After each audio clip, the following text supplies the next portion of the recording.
Honorable members, Mr. Speaker.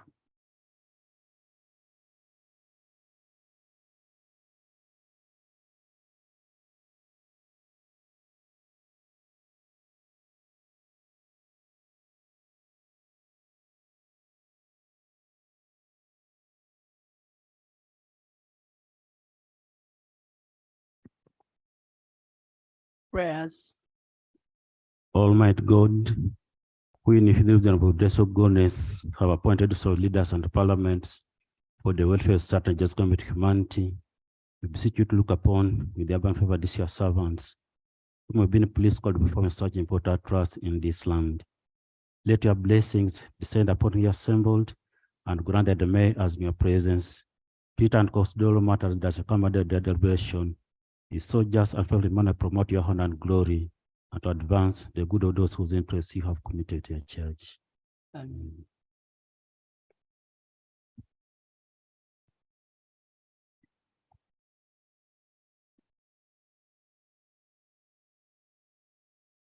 Item number 2 on the order paper, communication from the chair. Thank you.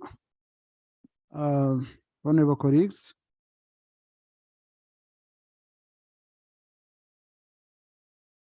I just want to remind colleagues that the house starts at 2 p.m.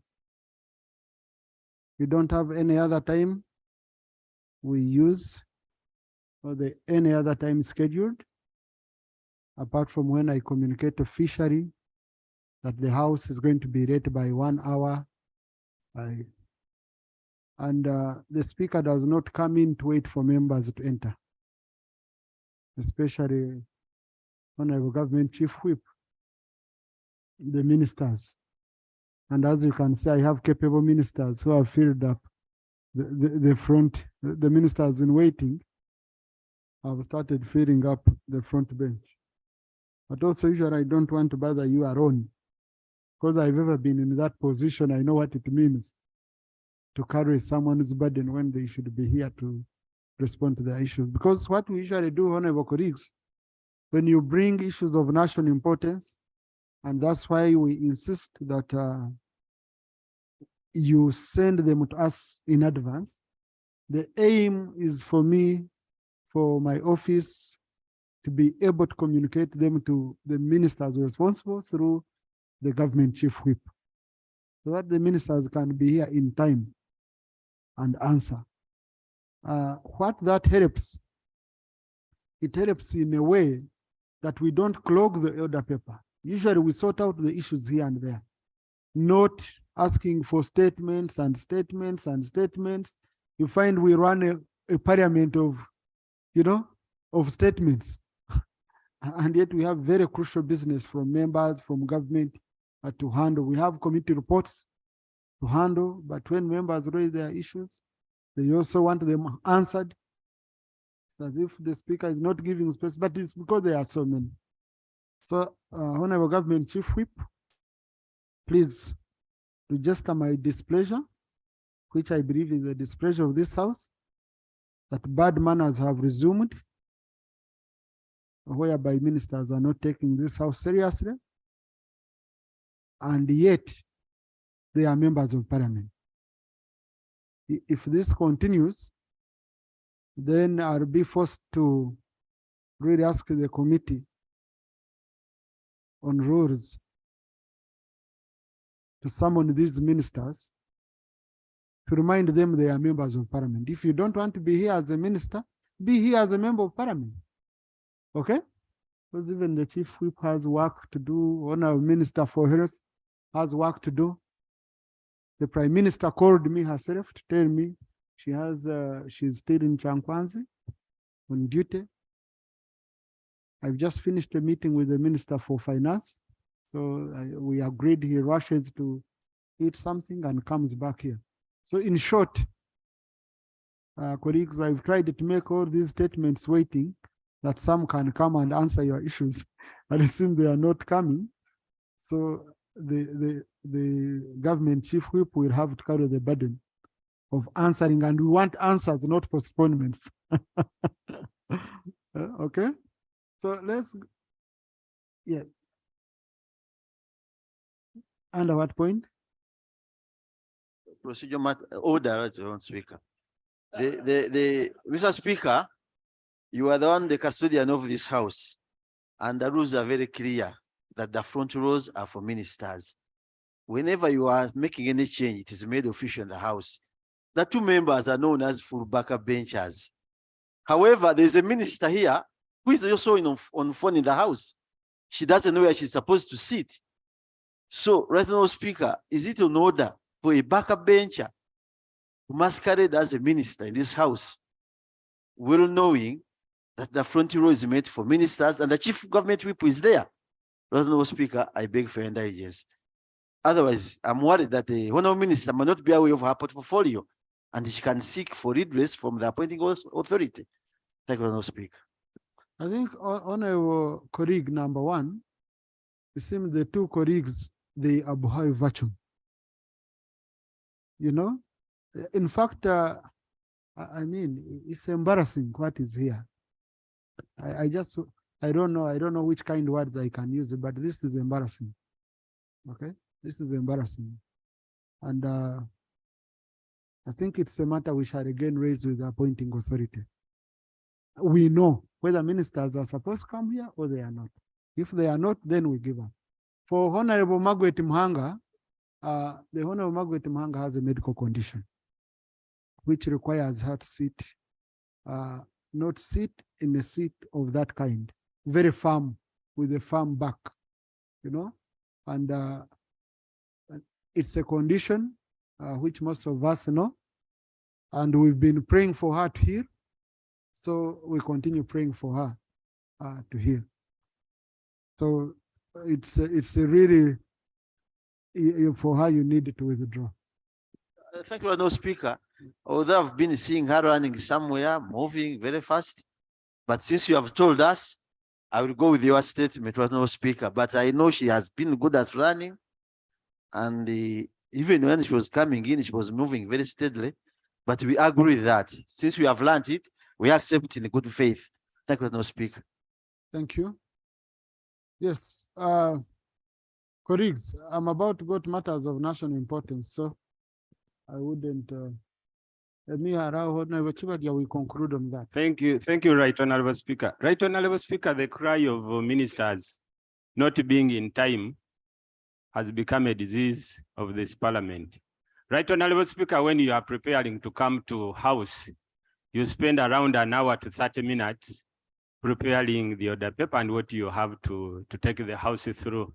Same story, Right Honorable Speaker, I would request that maybe through your office, since the chief whip has this duty to whip ministers, could you take I don't want to use the word of a directive, but through your office, could you have the communication to the chief whip that the last 30 minutes or an hour before coming to the house, instead of him leading himself alone to the house, he would take that time, whip ministers, so that by the time he enters the house, he's sure that the ministers is entitled or is supposed to whip already in, other than him whipping himself and we see him alone. Thank you. You see, Honorable Chibadia, first for clarification, I don't use 1.5 hours to prepare for a house. If you can ask some ministers and some members who are chaired, at 4:30 a.m. I was sending them messages asking for some information regarding today's order paper. So I wake up at 4:30 a.m. I prepare for the house because I'm going to handle complicated issues. I don't want to reach and I start learning, getting information from here. And then I enter, the ministers are nowhere.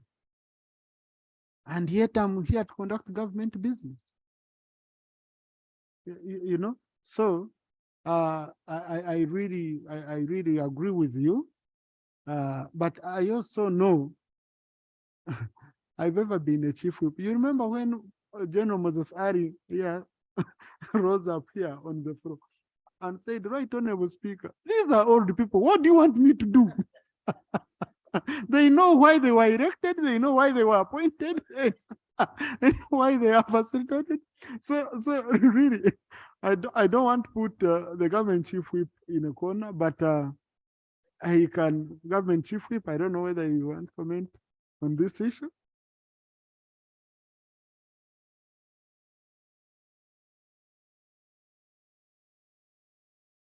Right Honorable Speaker, I want to start with the bigger picture. This is a house of 529 members of parliament, and this is a statement of fact. You have even varied it to the disadvantage of the point I'm making in principle. On our side as the executive,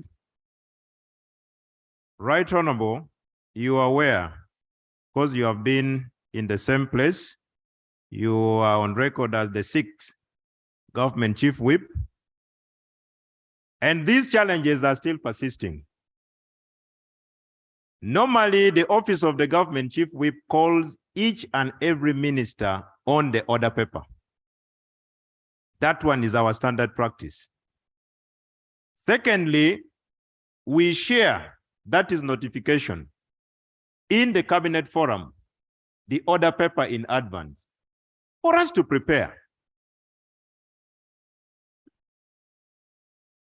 Right Honorable Speaker, this house is guided by rules. And for me, apart from specifically speaking about ministers, I believe that we must be asking ourselves, where are the, because even if we do physical counting here, honorable members, fine. It's a statement of fact. Point of order? Yes. It's a statement of fact. Constrained to put my colleague on order because, Mr. Speaker, you cannot use the absence or the poor attendance of the entire membership of the House to justify the conspicuous absence of ministers. Mr. Speaker, it is clear in the holy books that to whom much is given, much is expected. That you who accepted in the NRM those ministerial appointments, I know you are doing this because of collective responsibility. But you must know that this house, as you have put it rightly, is guided by rules. It is guided by practices, traditions of the Commonwealth. The truth of the matter is that the minister must be here in advance to answer or even respond to the concerns of members of parliament. So is he in order, Mr. Speaker, to justify the perpetual conspicuous absence of his ministers on the poor attendance of members?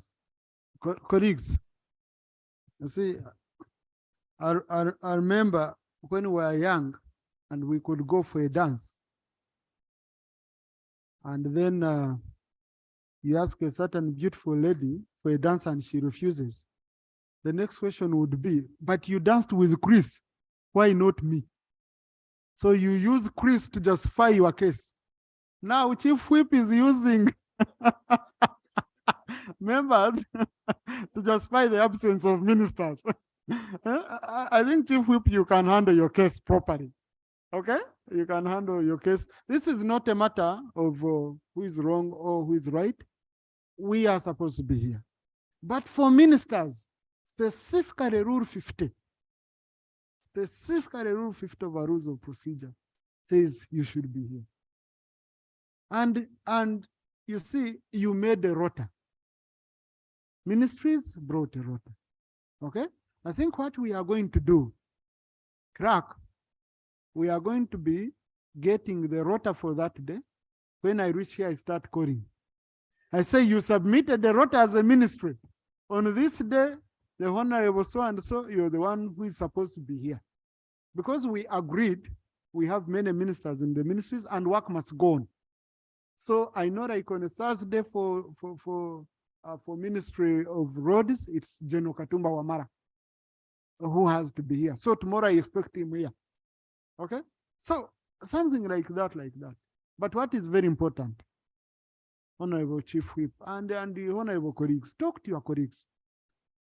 It looks ugly Even if I have 5 members behind, but I have the front row around 5, 10, then I can start. It doesn't look good. But also when you're going to be late or what, just give me a call. It's very, I'm in office. I've told you I was with the Honorable Mr. Asisi up to when I was leaving. And I told him, don't collapse in the house, rush and pick something to eat. And then you come, we handle your item. I've been with him since handling issues of the supplementary. So Chief Whip, you can conclude. Right Honorable Speaker, I would wish to support you on the question of the rota, because that was a new initiative that was introduced. In Cabinet, we equally agreed that at any sitting, we should have at least 30%. But the rota was only laid, it was not made public. I believe that should be part and parcel of naming and shaming a minister who should be representing his or her ministry here, because all ministries complied, made submissions that on Tuesday, the ministry X will be represented by this minister. On Wednesday, on Thursday. May I now request with your permission that this rota be made public, such that as you have done it, you are also able to say on this day, this ministry should be represented by Minister A. That should be part of naming and shaming before you invoke the provisions under the rules. Thank you. Honorable colleagues, we have a responsibility on behalf of the people of Uganda, because People, I don't have the much only time, summary of paper. Uganda can be found in Parliament, because every part of this country is represented. So, Right Honorable Speaker, I beg to support you that we move on the rota, but we'll Thank you. continue informing ministers as we have always. Thank you.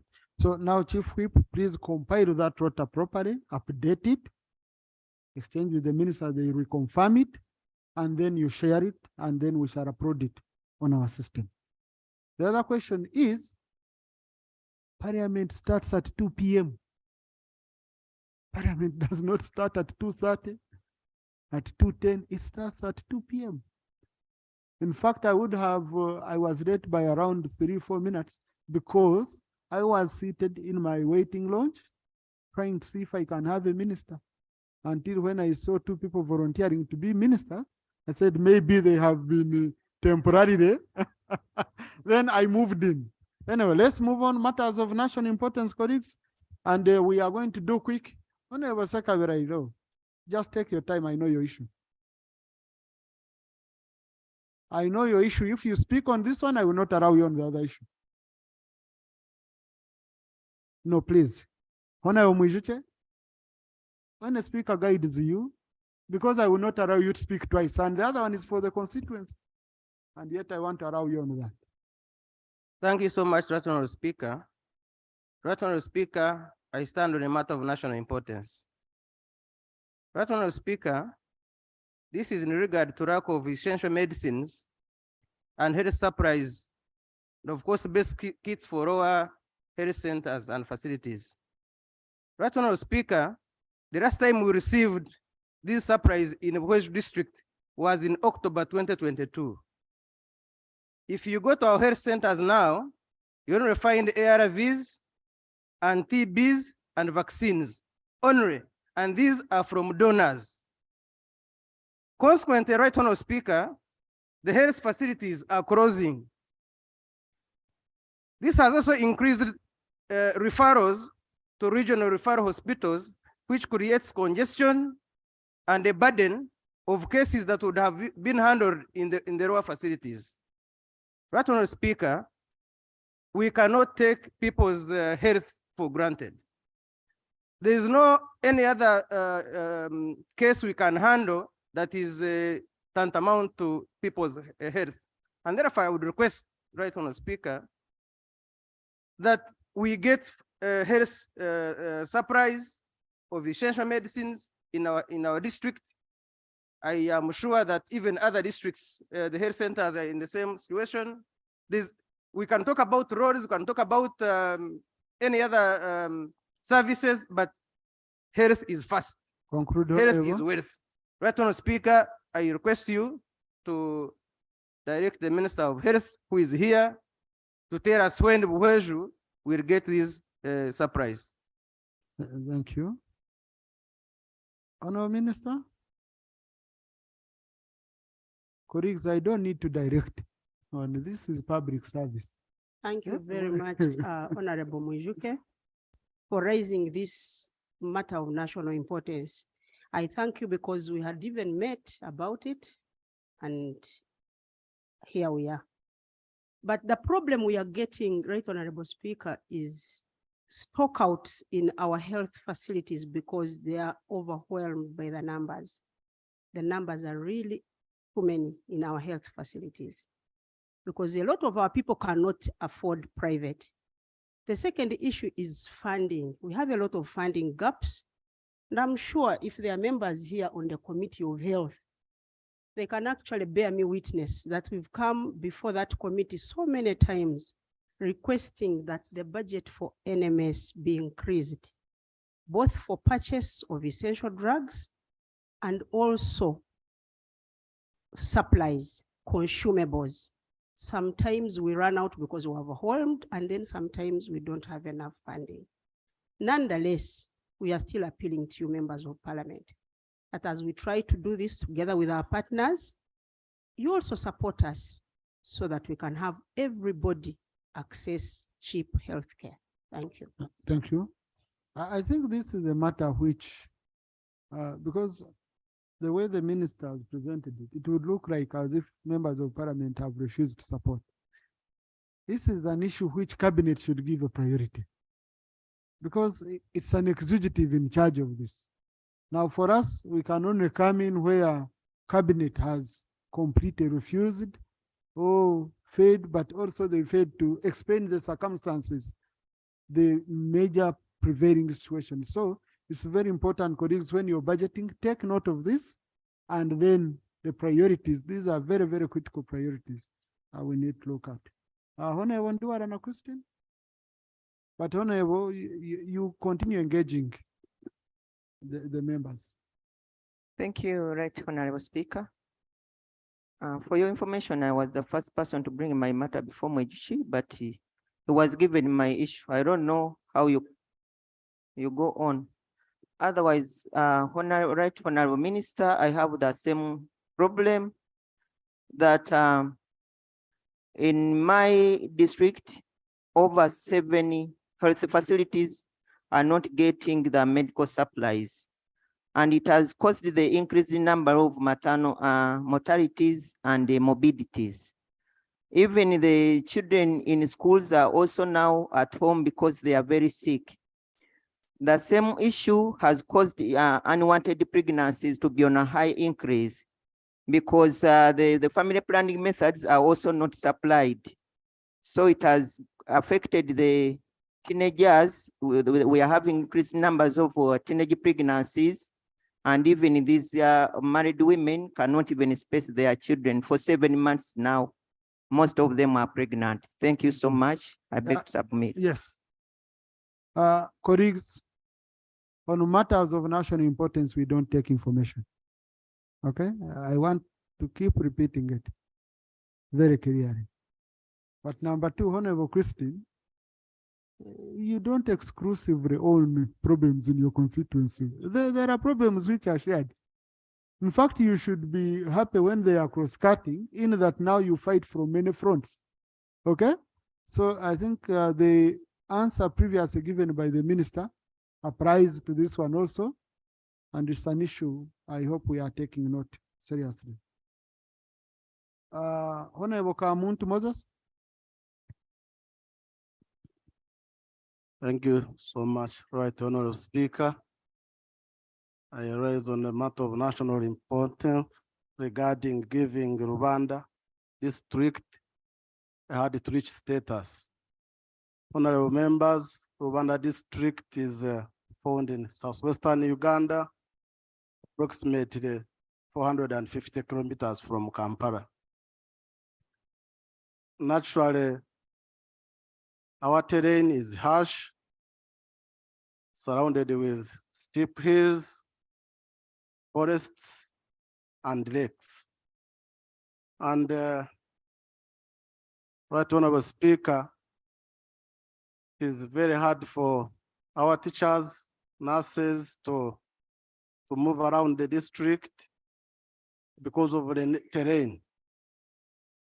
Lake Bunyonyi, which comprises of 29 islands, which are habitable with no means of transport, and schools and the health facilities, is also found in Rwanda.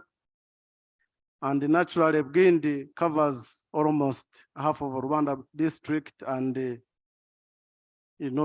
crossing it is practically impossible. So you have to move around it to access some villages like Ruhija. So if you are awarded a Honorable prayer. my prayer is we should award the Rwanda district a hard to reach status Thank you. at the neighboring districts. Thank you. Thank you. Now, on that issue, I think we shall need government to come and, number one, you give us a list of the areas you gazetted as hard to reach area. Number two, the criteria used. Okay, the criteria used.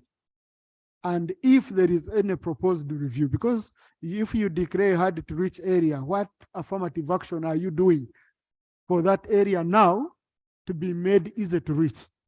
Otherwise, it's not a status I would want people to start fighting for. Okay, colleagues, I don't want the positivity of that status to drive us. It means there are needs that they have. I know the areas he's talked about. I was born in Rwanda, so I know some of these areas I visited of recent with the honorable colleague. Really what they need is intervention. Okay, so I don't want more applications to come here asking to be declared hard to reach. No, but Mr. Speaker. But Minister. you're hijacking the microphone. I haven't allowed you. Okay. Now, and you've left it on. So please raise your matter. Mr. Speaker, I'm sorry, but bro, that even Bududa has also been captured as a beneficiary of the hard to reach fund. And since the 10th parliament, there is the famed 30% hard to reach fund. But up to now, I suppose the Minister of Public Service, who has a list and even the criteria that he uses to select the beneficiaries of that 30% hard to reach fund, would be here to furnish us with the information of how far he has gone to implement that 30% hard to reach fund. And the Bududa is not only hard to reach, it is hard to stay and hard to work. So this 30% delay to give to those people, particularly public servants working in Bududa, is punishing Bududa twice. Luckily enough, it's hard to deal. It's not hard to deal with, because you're a good man with easily deal. So, please, a member has raised the matter. I've not yet pronounced myself. Okay. So, Honourable Minister, did you want to say something, or you believe what I suggested is better? Honourable Minister for Public Service. And does it only cover public service related matters of employment? Thank you very much, Right Honorable Speaker and honorable members. What you're proposing is better, and I think we shall come back here really with that list, with the criteria used, and then whether there is now any move towards reviewing that criteria. However, before I sit down, I just have to sound one thing, that everything really rotates on the Treasury.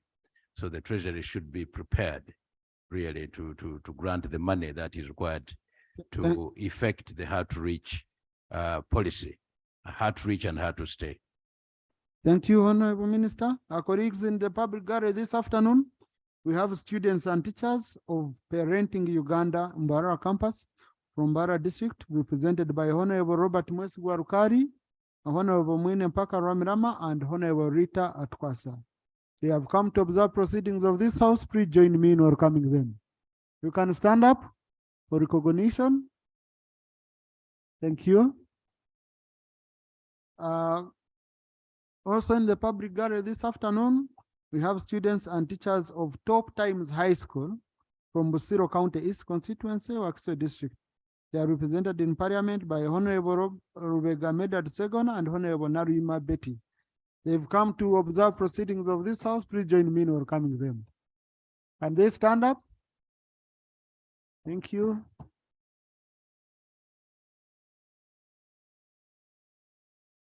We equally have in the public gallery this afternoon pupils and teachers of Crown Junior School from Zambia, Makindye West. They are represented in Parliament by Honorable Sewanyana Alana Rogers and Honorable Marende Shamim. They've come to observe proceedings of this house. Please join me in welcoming them. I think this was for yesterday. Okay. Oh, they are here again. Oh, very good. Thank you. Yes. Thank you. Honorable Gwari Poreka. Honorable Abdara, you had the procedure matter? Just Honorable Abdara. Thank you, Right Honorable Speaker. Right Honorable Speaker, my procedure matter is in line with Rule 49(1). Right Honorable Speaker, I'm finding a difficulty where we tender in our matters of national importance. And this house normally considers few matters, and I was of the I hope that under normal circumstances, where you stop, those matters which came earlier could be considered first the following day. So there is a scenario where sometimes we find that maybe you are the one going to chair. Abruptly, the chair shifts the other side. We shift our matters the other side. They are not considered. So we are finding a difficulty. Now you find yourself in a situation for more than 2 months. You have tried, you have approached the relevant agencies, the relevant ministers. The issue is not being handled. It is only left at this point when we can raise them. Honorable, Right Honorable Speaker, isn't it procedural right that when we tender in our matters of national importance, where you stopped, for example, today, you begin from there the following day so that these issues could be handled? Or we create a central point where we can tender in these matters so that I don't need to be rushing to your office or to the office of the Speaker. Once it is tendered there, I'm sure it will be called. Thank you, Right Honorable Speaker.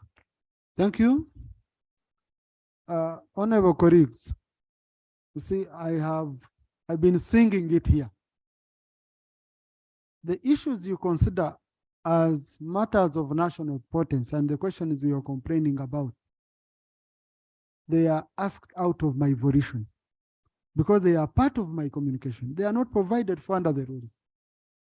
The rules give you room under Rule 42, under Rule 45, and under Rule 41. You can ask questions for oral answer. You write it, you mark it, and you have a notice of 3 days. You have, yes, a notice of 3 days, but it is written and marked. Now, some of you send me questions on WhatsApp, and I accept.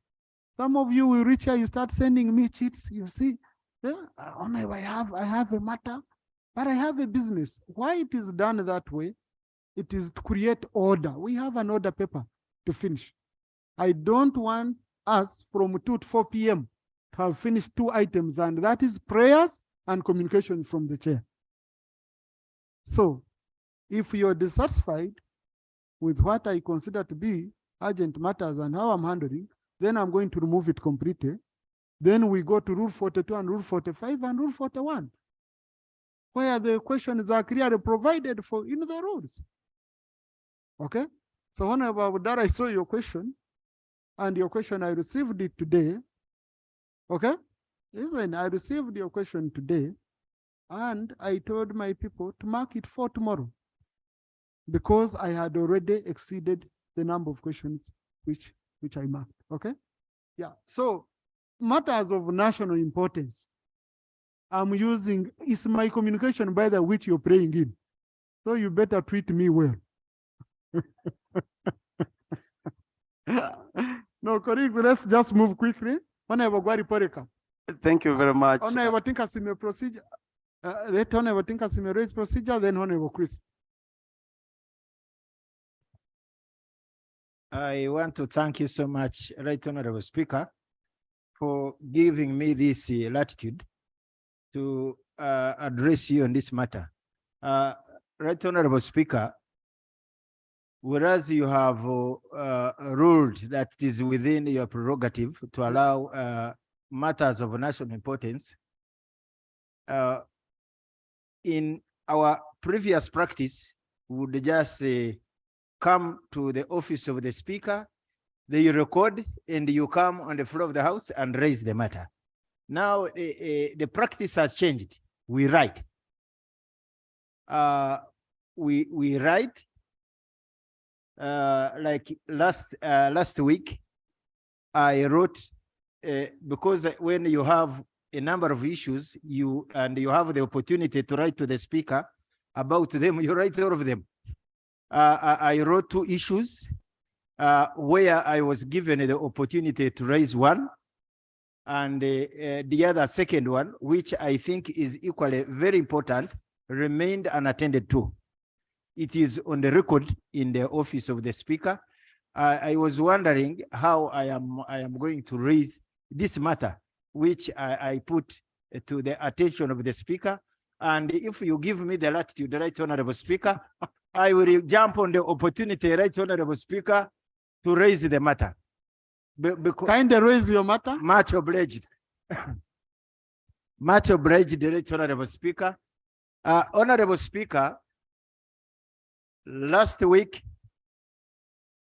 Please go on. I haven't allowed any correction. Right Honorable Speaker, whereas last week I was given the opportunity to raise the issue of chimpanzees, I want to report that the Minister for Tourism, Minister of State for Tourism, responded with the team, and they are on the ground handling the matter that I raised.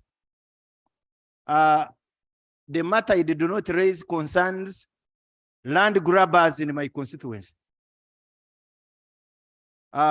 Beginning of 2000, in Kagadi or Chivale district, we had some political turmoil that settled down, now moved from politics to go to land grabbing, where people settled in a particular place and people would use GPS and title the areas where people are settling without their knowledge. We came to learn about these land titles when some people started selling them. And we raised the matter to government because the people who were involved in getting these land titles were seen to be indigenous people and very big in Bunyoro. The president chose the option of talking to them and compensating them. There was an agreement that these people, all who had obtained titles in Mpefo sub-county, Cheterekera sub-county, and Indaiga sub-county, be compensated by government. As the government is preparing the process, this is the same group who agreed with the president for compensation. Some of them are selling these land titles to the so-called powerful people in this land. The powerful people, they move with the army men. For instance, there is one called Wile Rwomojo. I don't know whether he's a soldier or a businessman. But he's powerful. He's powerful. He has bought almost all the land titles in a sub-county called Ndaiga.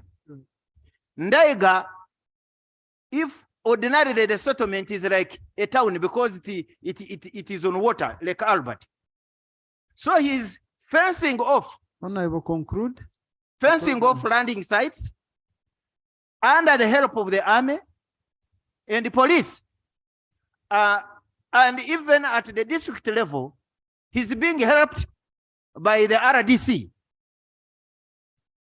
My prayers, because this is a big, complicated matter, I felt I should raise it and ask your indulgence for a committee, because if I ask them, there is no minister for lands who is here who can help me. The committee of parliament,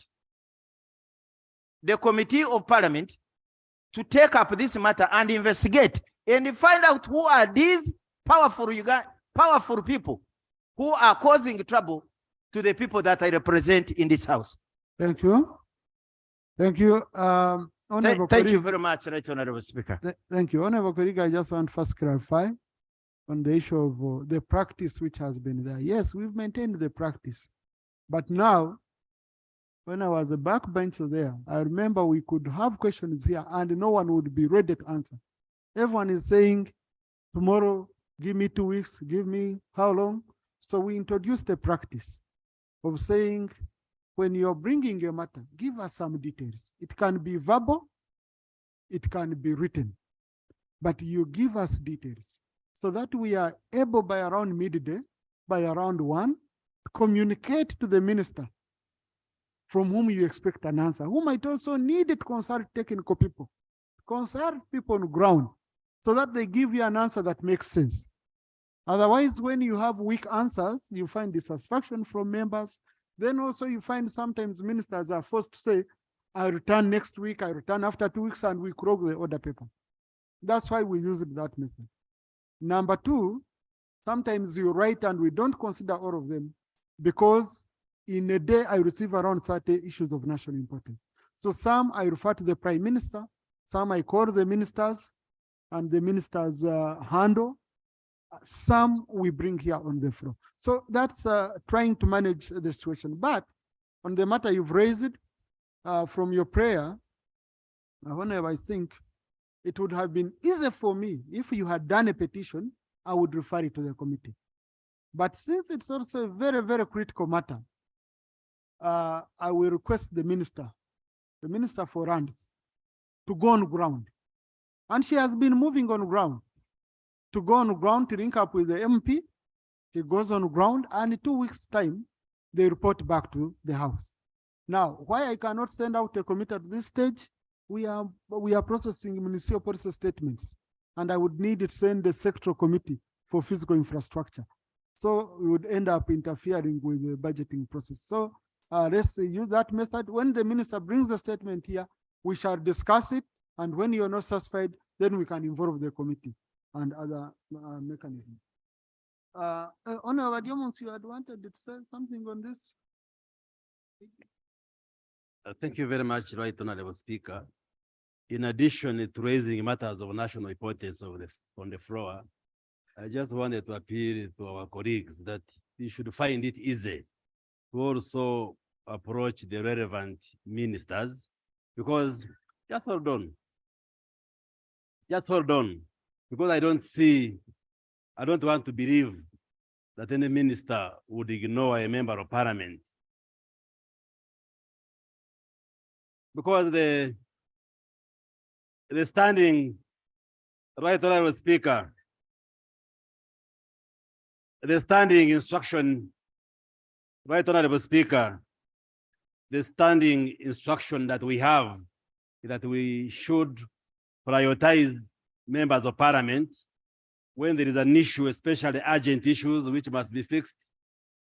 And therefore, by appeal. Order. Okay. Thank you very much, Right Honorable Speaker. Right Honorable Speaker, a number of times we have raised issues here. For example, I raised an issue of Kasanda District not having a tarmac road anywhere. And when I followed it up with the relevant ministers, including the Prime Minister, who also I asked this particular question and gave me an answer. But Right Honorable Prime Minister, for a very long time, even when you follow up these ministers, including the head of the ministers, the Prime Minister, we get no answers, no responses. So is it in order for the Honorable Minister to stand here and say that we need to go back to the ministers? Yet when we go to them, we wait for a month. It's been over 2 months, I think, or 3 months since I raised my issue here, but no answer has been given. The rains are here. People of Kasanda are getting accidents with the terrible roads, and the Prime Minister just told me that road will be worked on when we have no idea. Thank you very much. Is it in order, Honorable Minister, Thank come you. here and play around with us? Now, Honorable colleague, maybe you change your methods of following up. You deploy new tactics, huh? but also, sometimes, and anyone who would be on this bench, really, when you come here on the floor, colleagues, and you say, my district has no tarmac road, and the minister, I need the tarmac road, rains are killing people, what? I can tell you, sometimes it's a difficult answer to get, but Honorable Minister and Honorable colleagues, all of you, open your doors for if possible, remove the doors. If possible, remove the doors. Honorable, conclude. Okay. Thank you very much. Right. But and yet some of you, I've seen you with ministers, so especially in the canteen. Right, Honorable Speaker, I spent the bigger part of my parliamentary life as a backbench member of parliament. So I fairly know what I'm talking about because I've been a backbencher. And I was saying there should be no reason why a minister should close doors to a fellow member of parliament. So the message also goes to my colleague that we should be able to have no doors for you. And when you find us the ministries, we call the technical people and be able to support you. Thank you. I thank you very much. Thank you. Honorable colleagues, when the matter is very critical, honorable colleagues, when the matter is very critical and you are looking for a minister and it's not possible, reach out to the government chief whip. I remember when I was a government and I would arrange meetings with ministers. Or if you are uncomfortable, reach out to me. Okay? But I won't pay the bill if you agreed. So me, I will just ensure that you meet, you handle your issues. Okay? Honorable Gwari Poreka. Thank you very much. Colleagues, let's be quick. Thank you very much, Right Honorable Speaker. Right Honorable Speaker, the ministers' offices are open for massaging our psychology, but not action. Why? Is that in the 19, in 19, is that the issue? No, it's not the issue. I'm going to the issue now. In 2015. Point of order.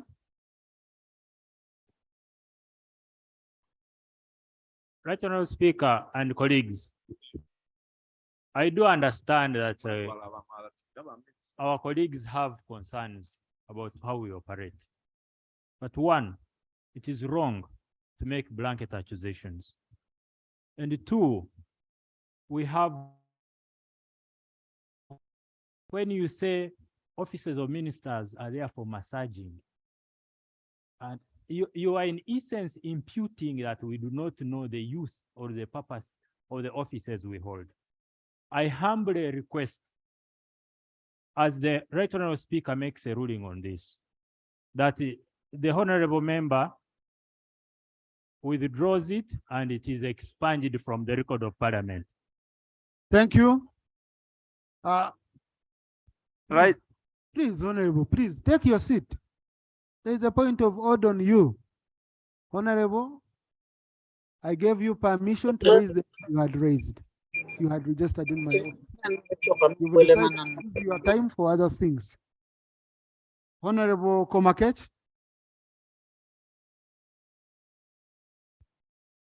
Thank you very much, Right Honorable Speaker. Mr. Speaker, the citizens of this mighty country welcome the notion of Order, colleagues. Mr. Speaker, the citizens of this country welcome the notion of using national IDs. We are having a problem with the national IDs. When you lose a national ID, you report back to NERA. There are thousands of Ugandans who go to NERA to get national IDs. The line is as long as from here to Pade. To get a national ID in that measure, there are dubious officers who use that advantage of extorting money from people. Right, Honorable Speaker, when you go to police stations, you'll find thousands of missing national IDs, of lost national IDs that they cannot trace the rightful owners. If you look at your national ID carefully, you'll only find a village, a parish, and a zone. Police officers say there is no way they can trace the owners of these national IDs. Prayer. My prayer, can the Ministry of Internal Affairs present a ministerial statement on when they are planning to redesign the national ID to include the contact of the bearer or the email of the bearer, so that in case of loss of a national ID, they can easily trace back the national ID to the bearer. Secondly, right Honorable Speaker, to access your account, you need a national ID. To replace your ATM, you need a national ID. Replacing a national ID in NERA takes 2 to 6 months, which is so cumbersome. What is the minister's plan on easing Ugandans' life on the introduced usage of national ID? Thank you very much. Honorable Minister, come back. Minister for Internal Affairs in 1 week. Honorable Kamsime Caroline. Under what rule? Honorable Kamsime Caroline. Thank you so much, Right Honorable Speaker. Right Honorable Speaker, I raise up on the issue of national importance regarding the health facilities in Ruchiga district, especially Kashambia sub-county, that is Kashambia sub-county Health Center 3. Right Honorable Speaker, in Kashambia Health Center 3, we only have one ward, and one ward, Right Honorable Speaker, being shared by women and men at the same time, whereby there is no privacy, and it makes it difficult, especially on the side of women. Right Honorable Speaker, they were forced to divide using, even men, you're right, it makes it difficult because there is no privacy. Honorable, I don't know whom you're talking to. They are not on record. Right Honorable Speaker, Ruchiga, we don't have a district hospital. And in the whole district, we only have 2 health center 4s. My prayer, Right Honorable Speaker, is as we are planning to have, yes, 2 health center 4s, Right Honorable Speaker. And my prayer, Right Honorable Speaker, can you protect me, Right Honorable Speaker? Her point. Thank you so much, Right Honorable Speaker. My prayer is one, for Kashambia Health Center 3 to be elevated to Health Center 4 and have more structures, Right Honorable Speaker, to make it easy for our people of Kashambia. Thank you. Thank you. Honorable Minister for Health.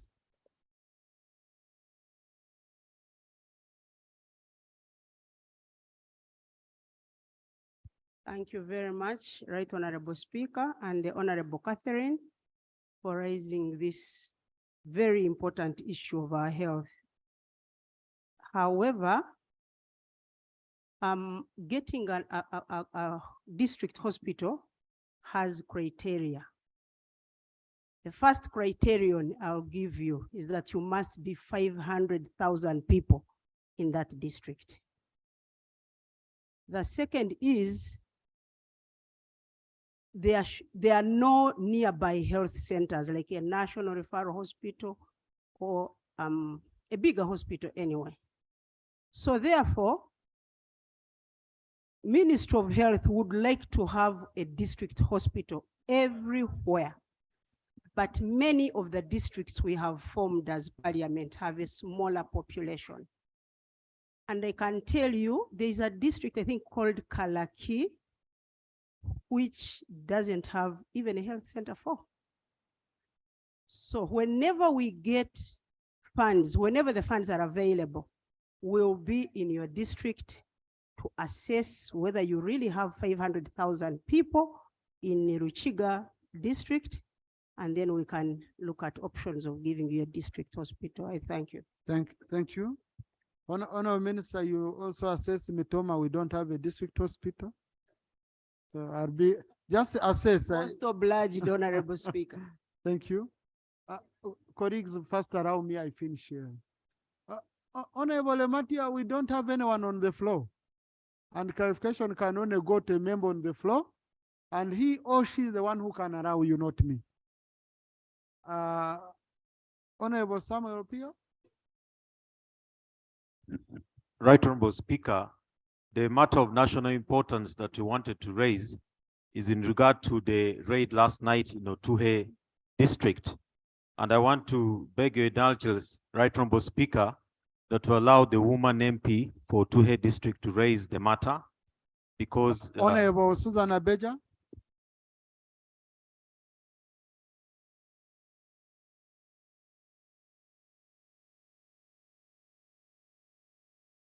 Thank you, Right Honorable Speaker. I'm raising on a matter of national importance on the raid carried in Otuke district last night. Right Honorable Speaker, an estimate 6 Karamojongs cattle raiders armed with AK-47 came in Otuke last night and raided Ogwete and Olilim sub-county. Right Honorable Speaker, the ongoing raids has been going on for the last 2 weeks. Very many people injured, 400 heads of cattle estimated being taken away, but as per now, only 27 has been recovered.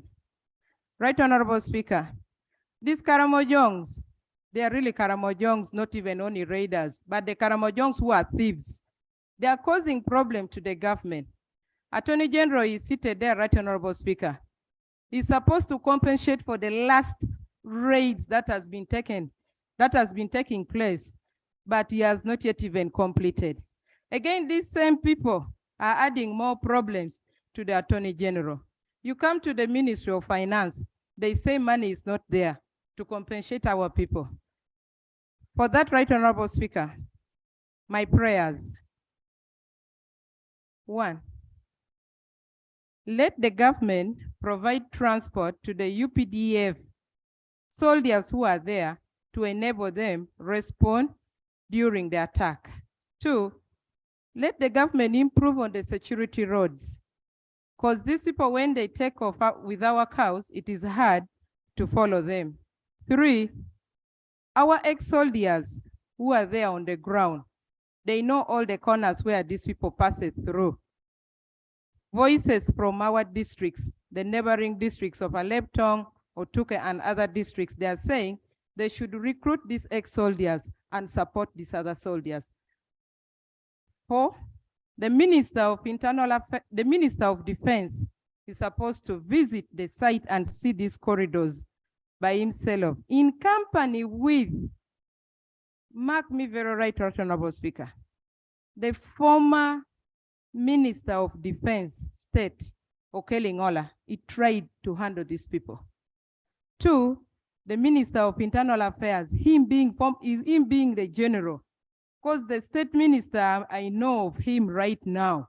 I don't want to say anything. Lastly, Right Honorable Speaker, Otuke is a very lovely district to His Excellency Yoweri Kaguta Museveni. Yes, I'm proud of him.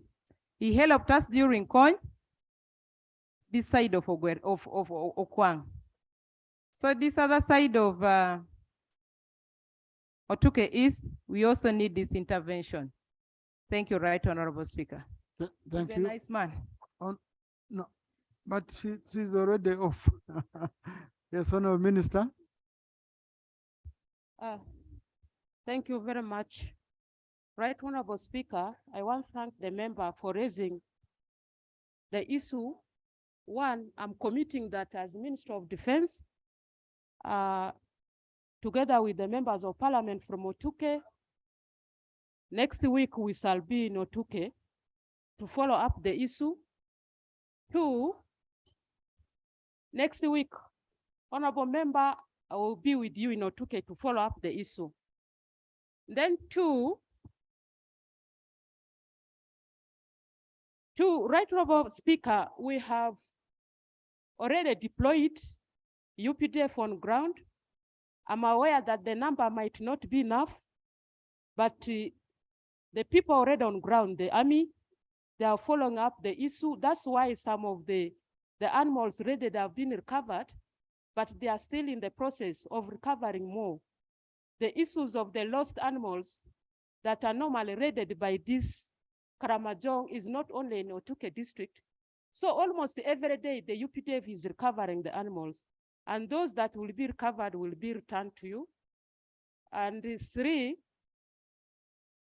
the current ministers and the Minister of Defense will do the work that the former minister who was also in that ministry, they will do it. Please put your trust in them, they will do the work. Thank you. Thank you. Honorable Sewungu. Thank you, Right Honorable Speaker. Right Honorable Speaker, UPE started in 1997, and the government gave a fee to particular schools, most especially those that were in the municipalities, whereby a child from P1 to P3 was meant to pay 18,000. And the P4 to P7, we are paying 22,400. And that was the practice from 1997 for the last 26 years. As we talk right now, Right Honorable Speaker, this money was meant to cater for particular areas, teachers' accommodation, electricity, water, and other utilities. Right Honorable Speaker, recently we had the Minister of Education on radio and the Uganda Media Center stating that they are removing all UPE funds, money paid by parents from all those schools, that government is going to meet the cost of every child. Right now, Speaker, we want to know from government, where is this money going to come from? Has Parliament been briefed? Is it within the budget allocation? Excuse me, Honorable Nandutu, I need the Minister for National Guidance to be alert and guide the nation. Okay? So, Right now, Speaker, what we want to find out, because this is a matter within schools, we know that parents, because of laxity of government, parents have been paying extra charges in the schools. Where government comes in, you want to know how much money is going to be paid per child, per term, per school, for secondary and primary. Thank you. So my prayers are, no Speaker, could we be briefed officially by Minister of Education, where is this money going to come from and how much money is going to be paid for child beginning next term, so that we don't get messes that have already been taking place in education. Thank you. Thank you, no Speaker. Government, is this a concluded matter?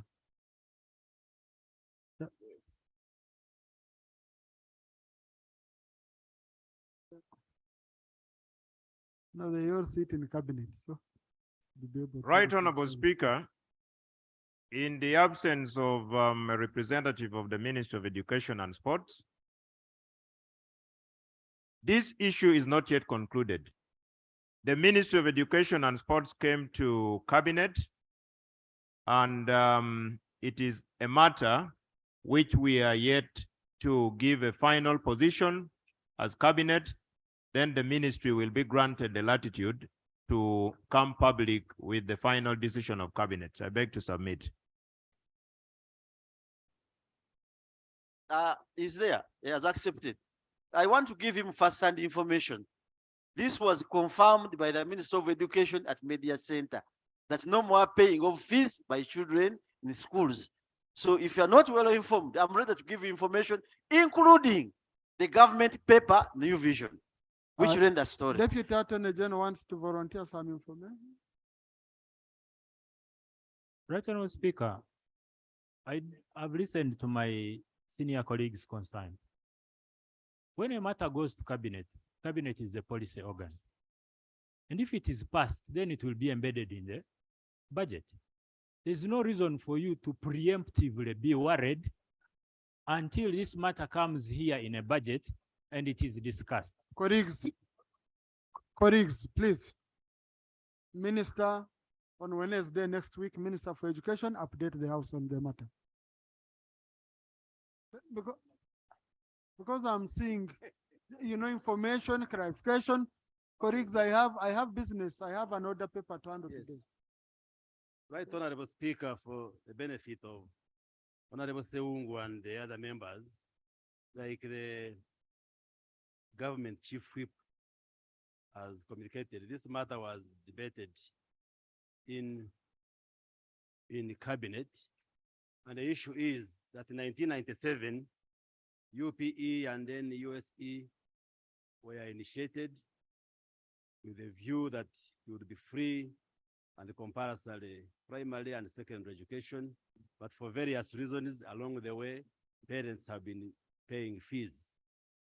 So the discussion, and I communicated to the public as a Minister for Information, that beginning 2024-25, government shall be introducing free and compulsory primary and secondary education.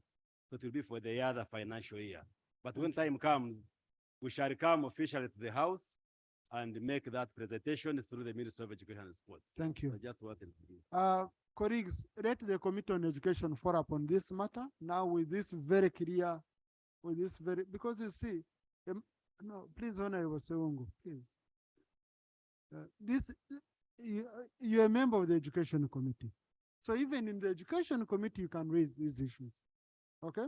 So I've taken note of your matter, and I hope the minister has also taken note, and they will update the House at the appropriate time. But in the budget that we have, there is no money. Okay? So since it is starting in 2024, 2025, there is no way money should be in this budget. Honorable Seungu, we are going to take a lot of time. So Honorable Secretary Dennis.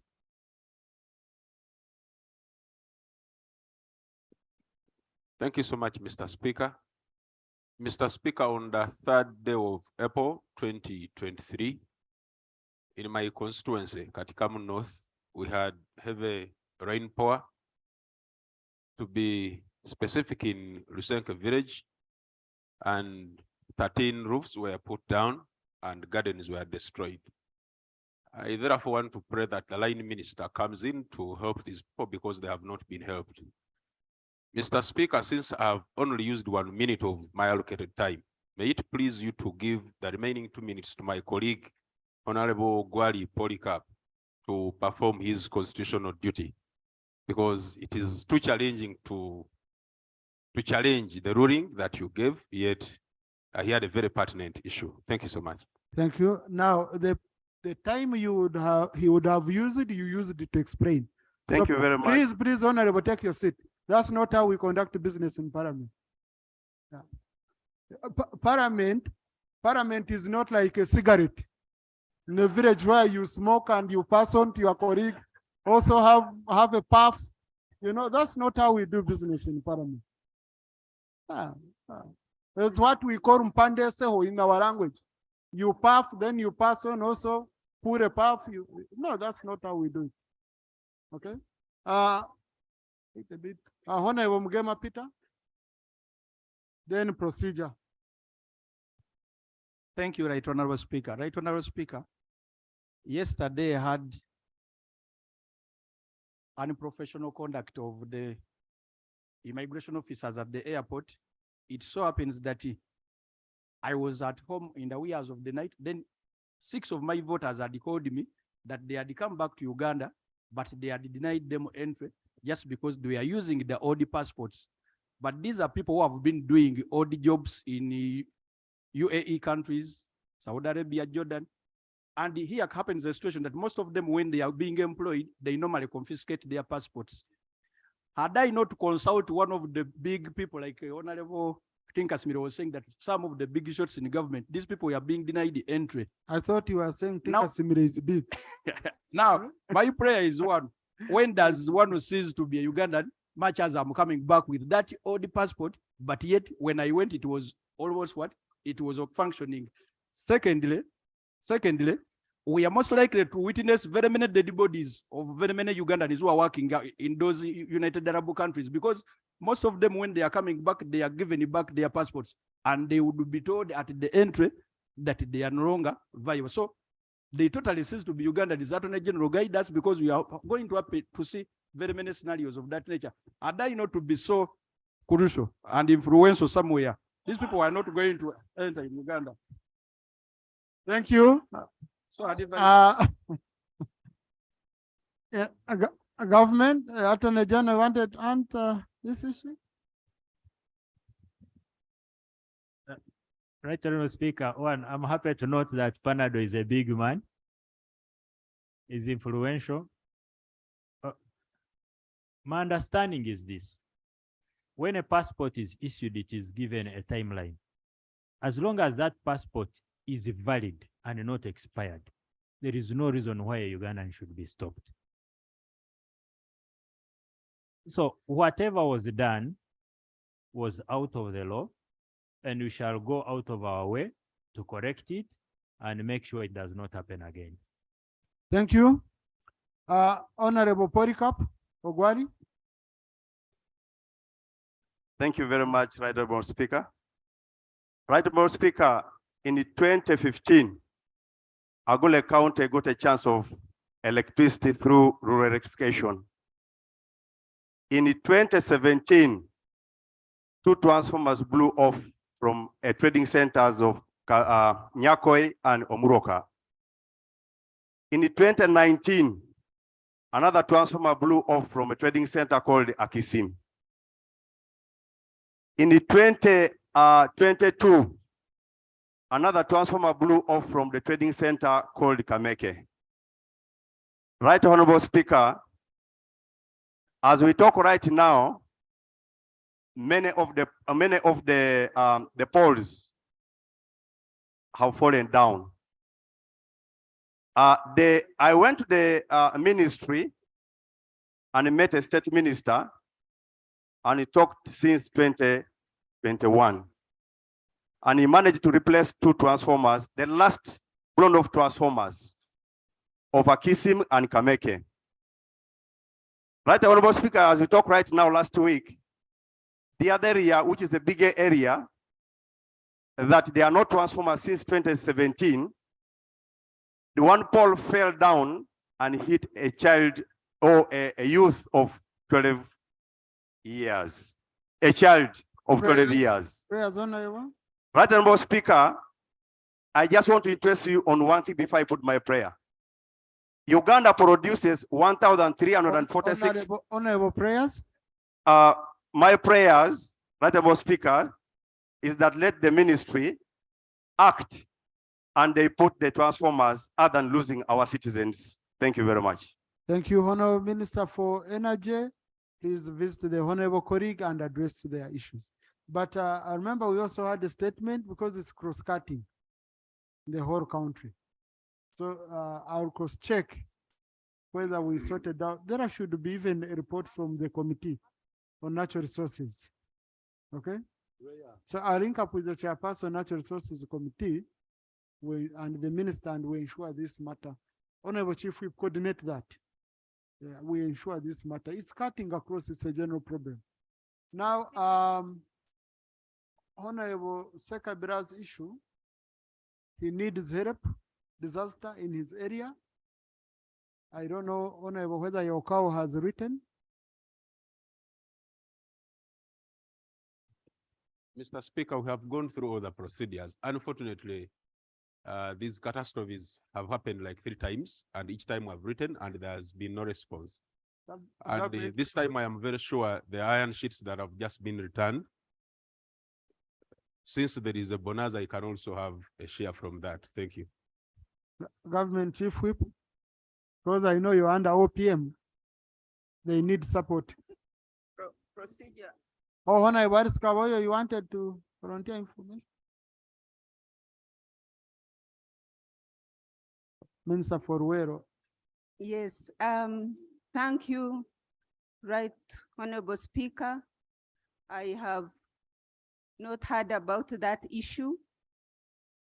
And when such occurrences happen, we don't have to wait to Parliament to bring them up. Our offices are open. Please bring up that issue and we shall deal with it. Thank you. Procedure. Please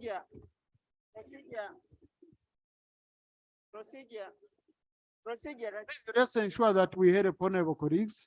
I know there is a way they go through. Sometimes the budget is very, very tight, but they go through and look at the most urgent areas and support. So Honorable Sarah. Thank you very much, Right Honorable Speaker. Right Honorable Speaker, last week on Thursday, I did raise the issue of the black water fever that is killing children in my district, together with a disease that has been nicknamed busy by my people. And the Minister of Health was directed to come and respond to this matter as a matter of urgency. So, Right Honorable Speaker, since the Minister is in the House, can I hear from, through you, Right Honorable Speaker, would it not be procedural right that she responds specifically to when the ministry is going to move down to help sensitize my people, but also help resolve this problem of the black water fever and also the disease called busy? Thank you. Specifically sending the team on ground. Honorable Minister.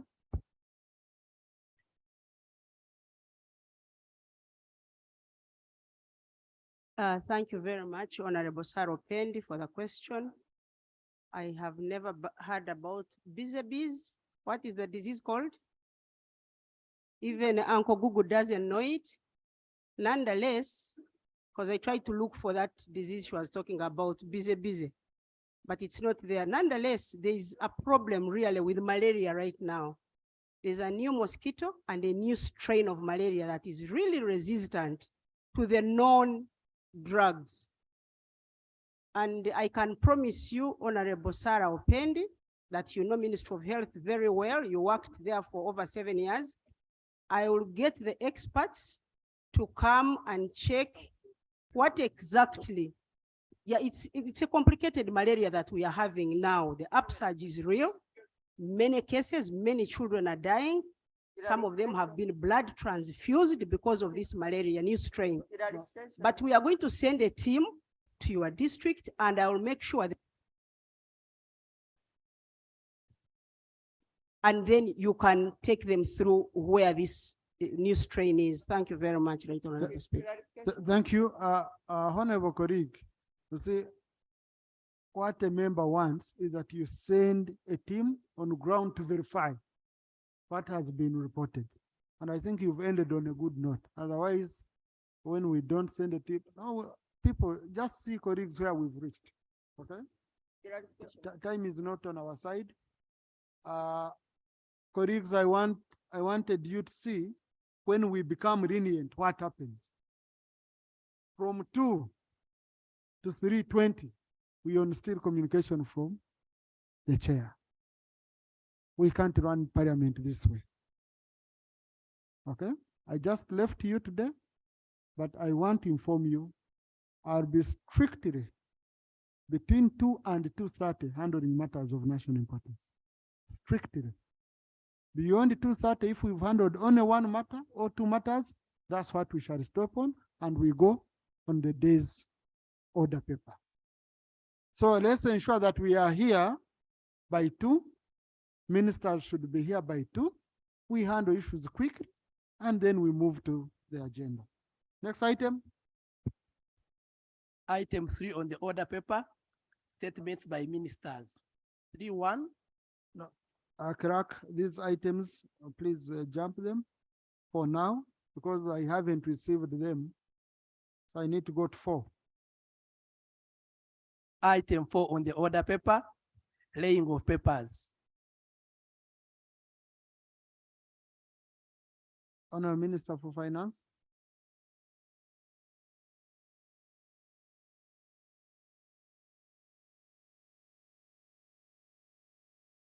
Thank you, Right Honorable Speaker.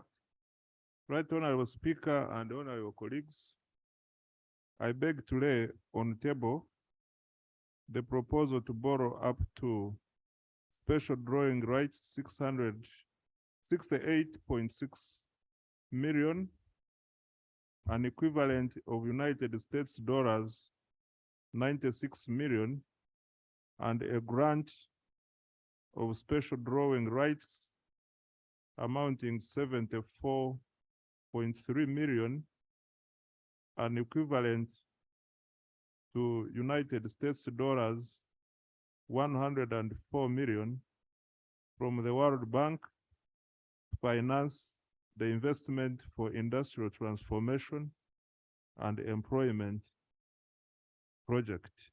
I beg to lay, Right Honorable Speaker. Thank you, Honorable Minister. The request, the proposal is referred to the Committee on National Economy to be processed in also consultation with the relevant sector committee as per Rule 155 of our Rules of Procedure. Next item. Item 5 on the order paper. Motion that the House to resolve itself into a committee of supply to consider the supplementary schedule number 1 for the financial year 2022/2023. Honorable Ministers, I call you on this. The Speaker, I think it was last week, the Speaker informed the House of the meeting which we had with the Minister of Finance, you, Minister of Finance, PSST, Speaker, and myself, and where we discussed issues to do with supplementary. And we spelled out all of us agreed that there is a very important national priority that should be considered as we come to handle also this matter. And that was releasing money for Murago National Referral Hospital, Uganda Heart Institute, and Cancer Institute. So, Honorable Minister, you are supposed to reassure this House that indeed you've taken the necessary action because the money is provided for in the budget. Do you want to comment on the same, Honorable Minister? Thank you, Right Honorable Speaker.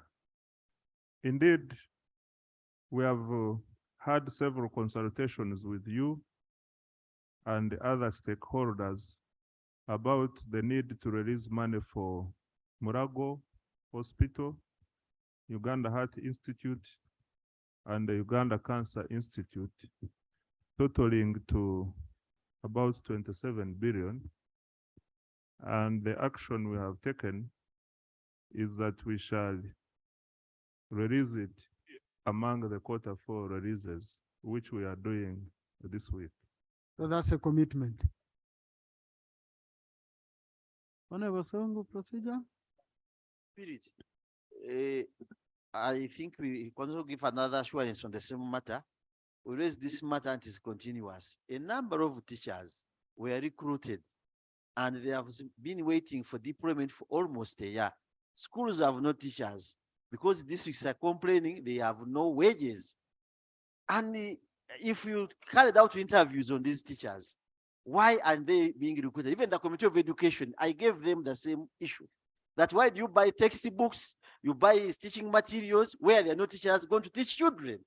So I would pray that again, in the same supplementary states, they put this man as a priority. You recruited teachers, you interviewed them, and the children are not taught in Uganda. This is uncalled for, it's not fair.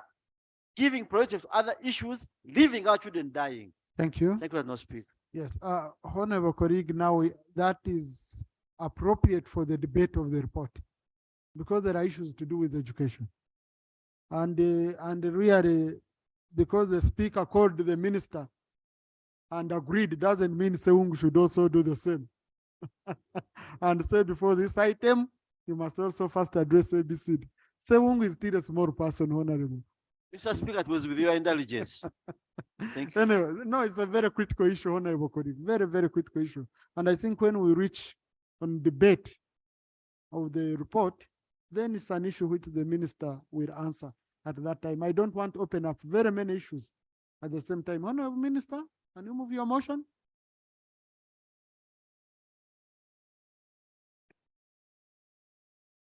Thank you, Right Honorable Speaker.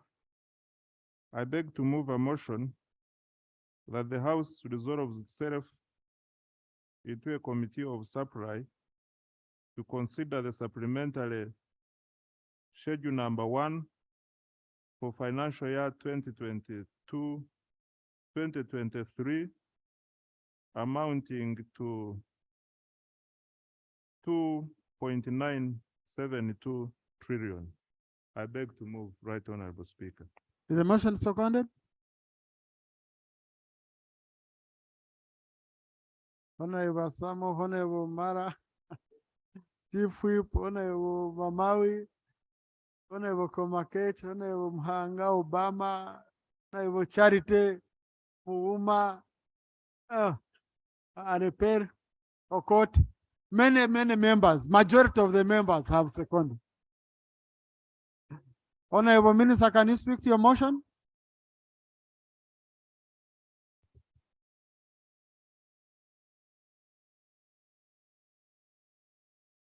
Right Honorable Speaker,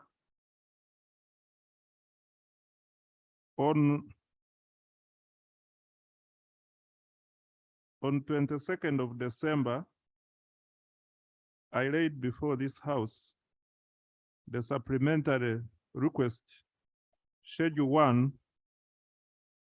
to cover a number of areas, among which is expenditure that were not provided for during appropriation of the budget for financial year 2022-2023, and 2 are the wage enhancement for UPDF staff and other scientists.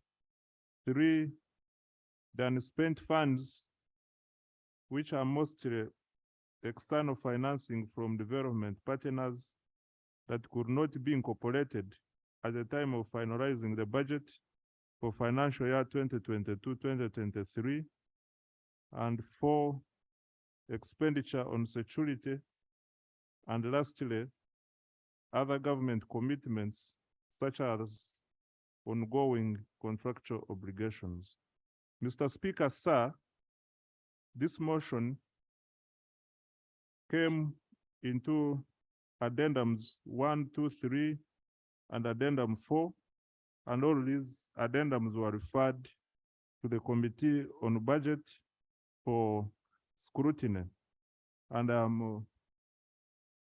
I am well informed that the committee has considered the schedule and is ready to report back. Thank you. Thank you, Honorable Minister.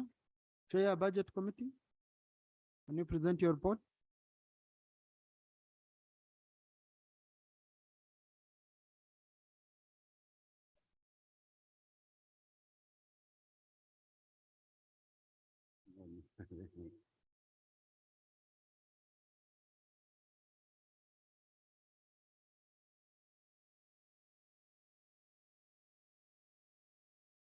Right Honorable Speaker and honorable members, I beg to report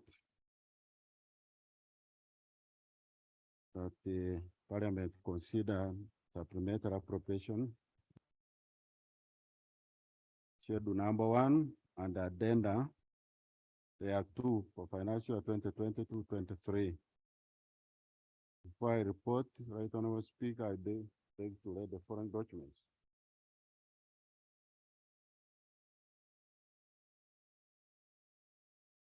I beg to read the following documents: a copy of the committee report, the minutes of the meeting, sector committee reports on the supplementary schedule, copy of supplementary schedule number 1 for financial 2022-23, and the addenda.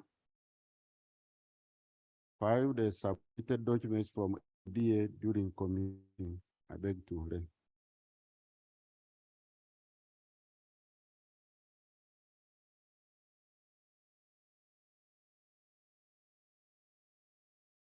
Right, Honorable Speaker and members, like Minister has indicated, on 23rd December 2022, the Finance Planning and Economic Development laid before Parliament Supplementary Schedule number 1 for financial year 2023, amounting to shillings 2,383.7 billion. Furthermore, on 2nd March 2023, the Minister read Addendum 1 and 2 to the Supplementary Schedule, and also Addendum 3 to 4, amounting to 2.972 billion shillings. These requirements was referred to the Budget Committee, and as per our rule, Speaker and members, I beg to make a small paragraph. Instead of section, is supposed to be rule 154, 153.4. Some call the section is a rule. Honorable, we don't have much time, and see you're very comfortable. All right, Honorable Speaker, like the Minister indicated, to talk to each frame members, you can read the mark, Article 156.2 of the Constitution.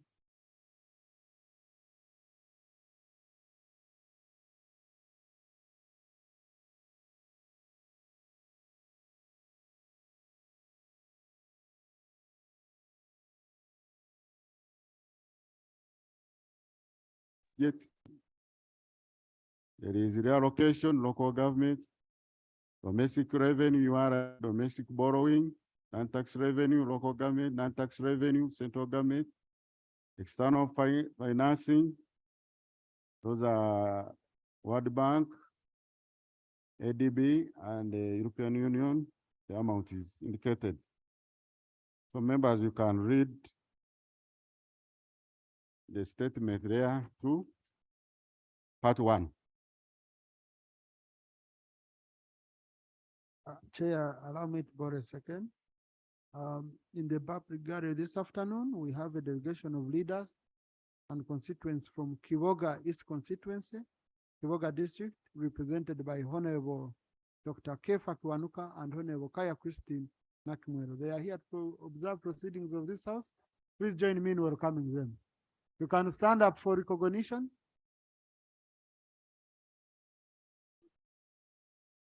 Thank you. Let's welcome them, colleagues. Thank you. Members, 3.0 supplementary request within the 3% legal limit. Vote 002 State House. Request of 330.545 billion to cater for classified and subversion to 20 billion to Kira Motors. Members, you read that statement. Page 7, we recommend, the committee recommends the following.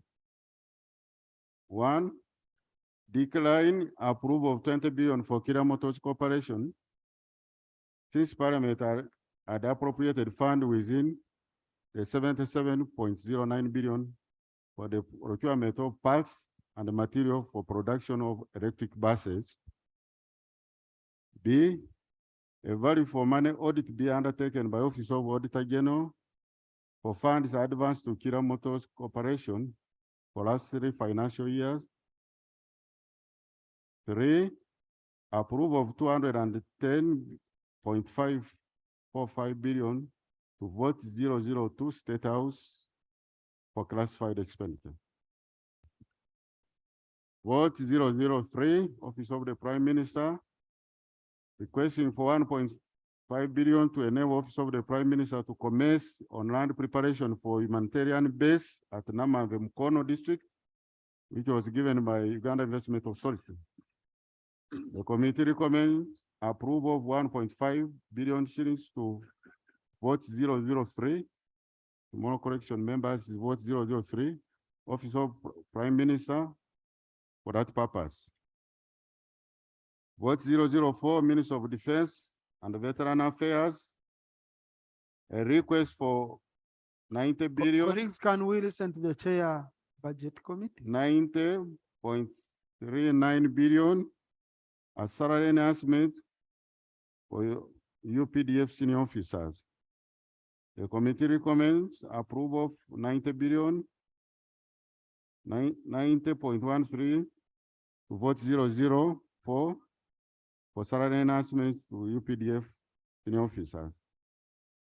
Vote 006, Minister of Foreign Affairs, request of 13.529 billion to cater for payment of outstanding areas for 2022 and the contribution for 2023 for African Union. This was provided to enable retain its right to participate and vote during the AU meetings and the summits. The committee recommends approval of 13 billion, 529 million to vote 006, Minister of Foreign Affairs, for the payment of outstanding areas and for contribution for African Union.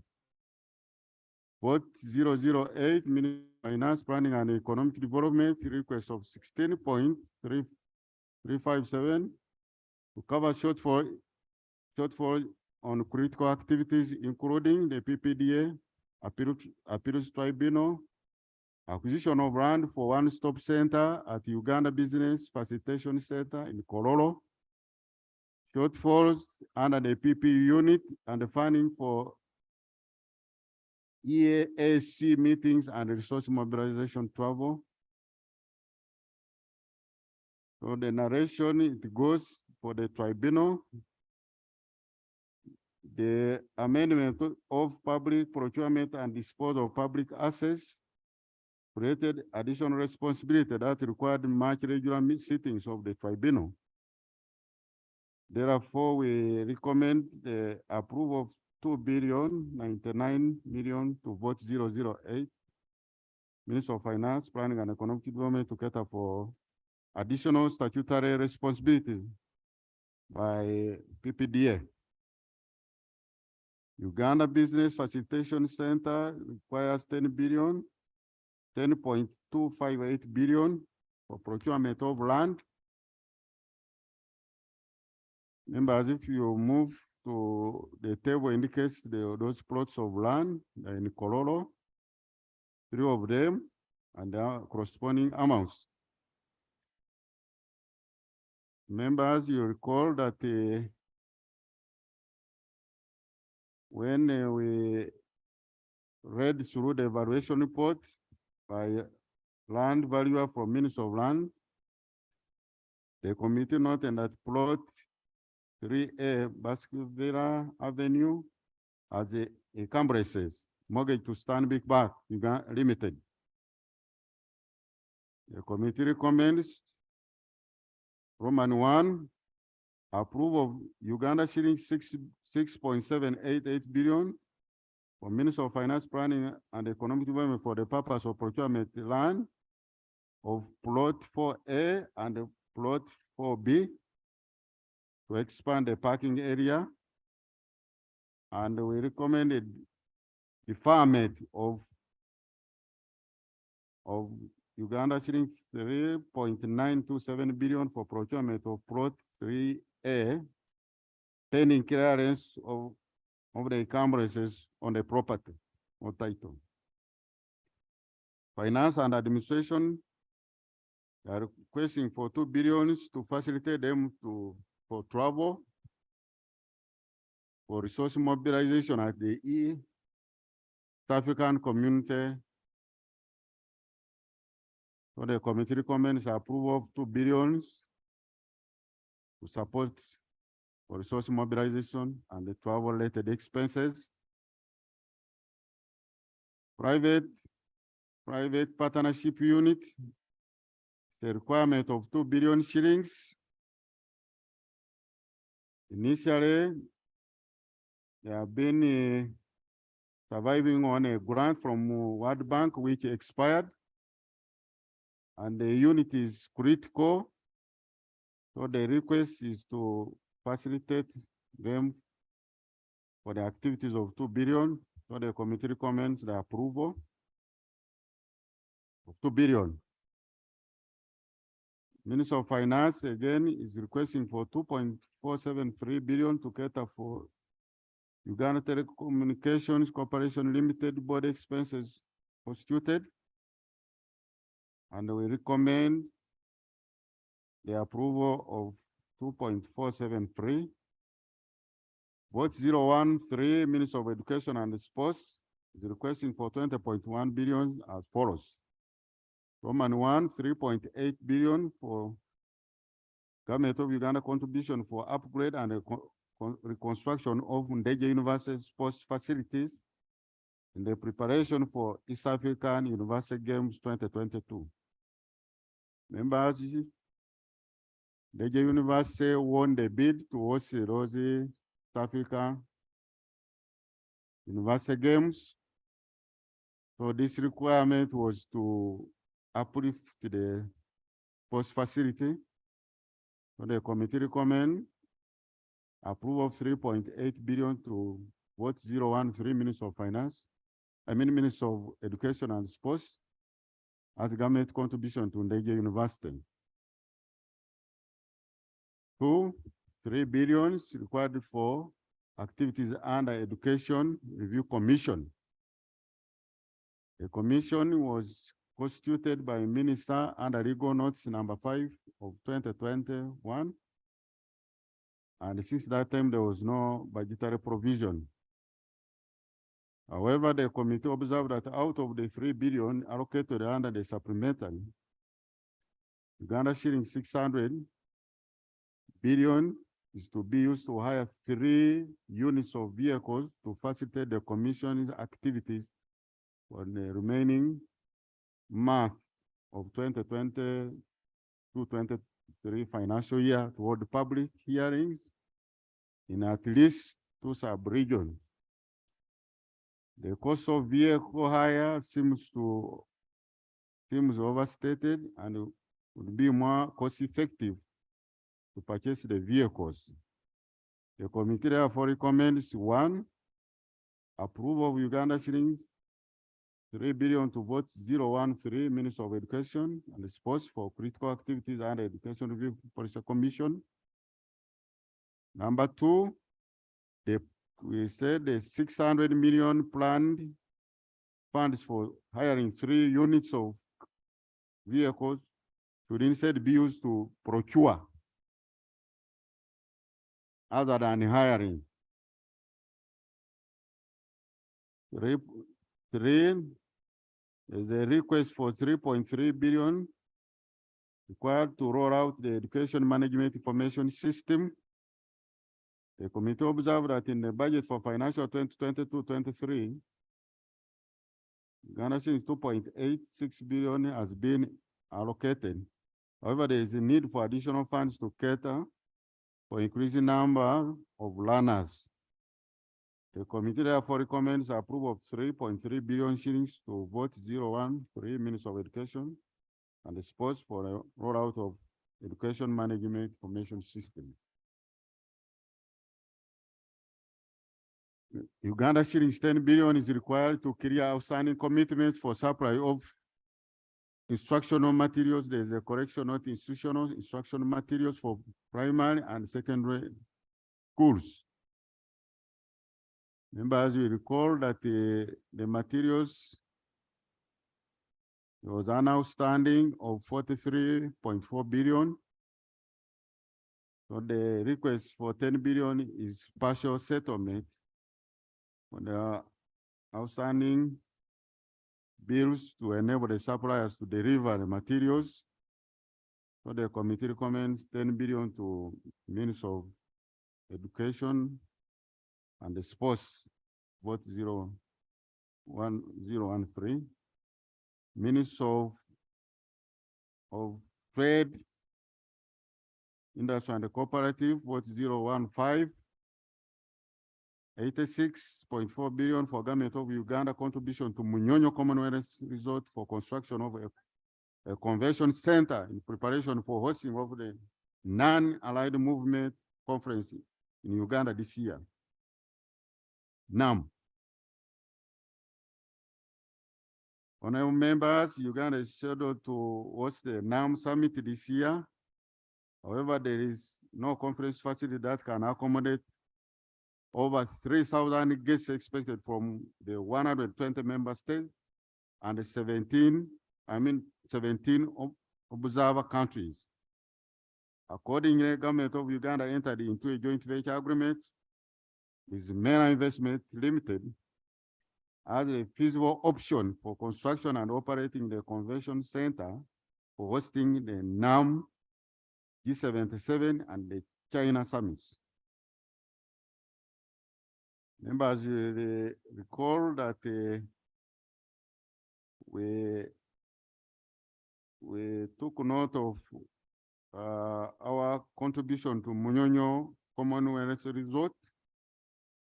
We have tasked the UDC to inform Parliament of our match, Committee Equity and Commonwealth, and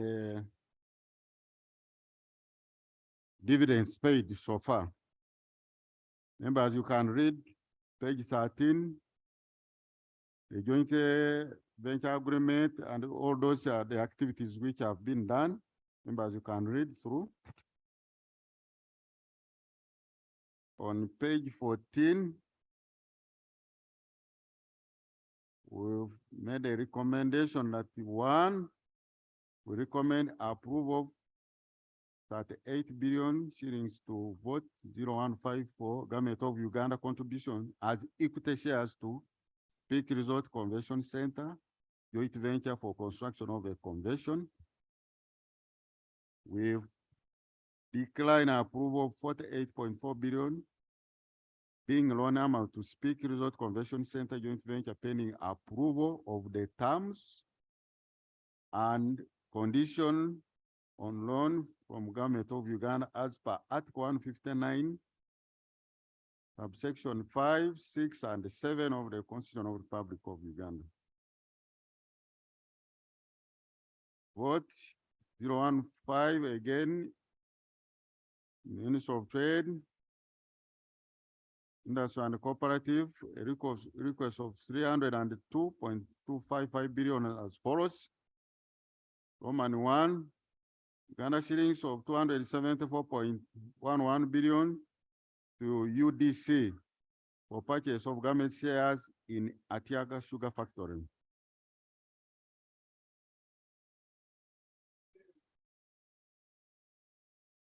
Members, you read.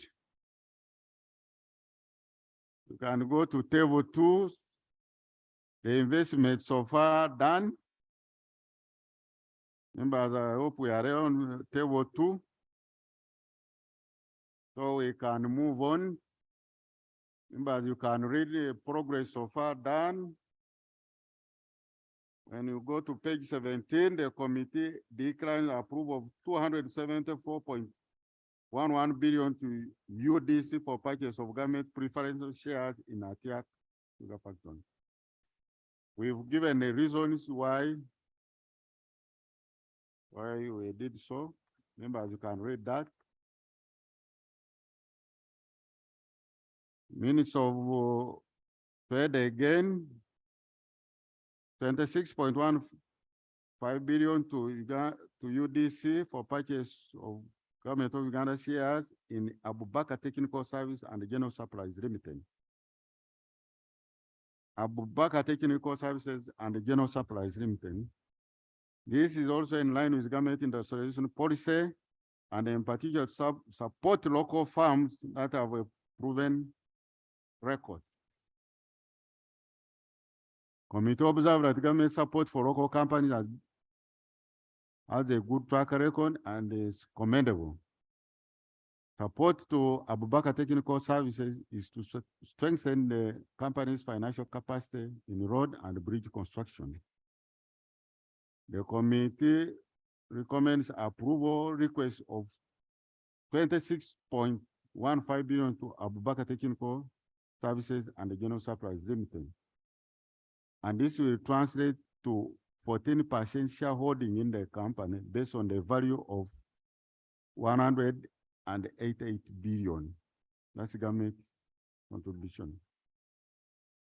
2 billion is required to meet operation shortfall under vote 01, 5 Minister of Trade, Industry and Cooperatives.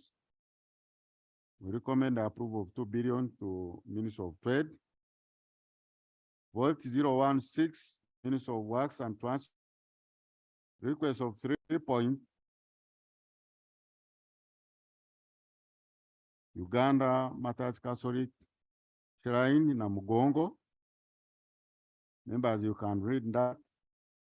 The committee recommends approval of 3.488 billion to Minister of Works for complete works at Namugongo. Vote 017, Minister of Energy and Mineral Development of 103 billion as follows. 7.6 billion to out of court settlement to Albatross. Members will note that the government of Uganda energy policy is to reserve 10% of country's power generation capacity in form of thermal plants to deal with the emergency situation in the event of interruption on the national grid. In line with this policy in financial 2014-2015, government of Uganda entered into an implementation agreement with Albatross to establish a 50 megawatt thermal plant. This would utilize pure oils produced locally from countries proposed finally in financial 2018. Members, you know that due to delayed production of fast oil and development of the oil project, they are unable to come as planned, and it was found costly and unsustainable to provide of 74.5 million for the investor to use imported oils. Now, government of Uganda and government of to discontinue the project and reimburse the developer for expenses incurred in the development project process, retain the land and other assets of the project. Albatross presented $16 million, US dollars, equivalent to 60 billion, incurred on the asset acquisition and other operational expenses, of which $4.68 million, approximately 0.832 billion, has since paid. Therefore, the required amount is Uganda shares 43,167,000,000. Now the supplementary 57 billion is in excess of 14. We recommend 3.16 billion and mineral development to cater for out of for 433 billion to be recovered, deposited on a consolidated account, and the proof of this deposit provided to Parliament if they had made the payment. There was the overrun required. Uganda shillings 45.7 billion for the buyout of ESCOM Kira. With that, ESCOM is ending the concession And the investment which was done there, or the was determined regulatory authority was United States dollars 18.8 million shillings. Ongoing audit by Auditor General. It's a reliable estimate upon which resources were availed in the budget estimate. Failure to raise this buyout amount will mean recover its outstanding investments and return. The committee observed a supplementary request of 45.7 in the final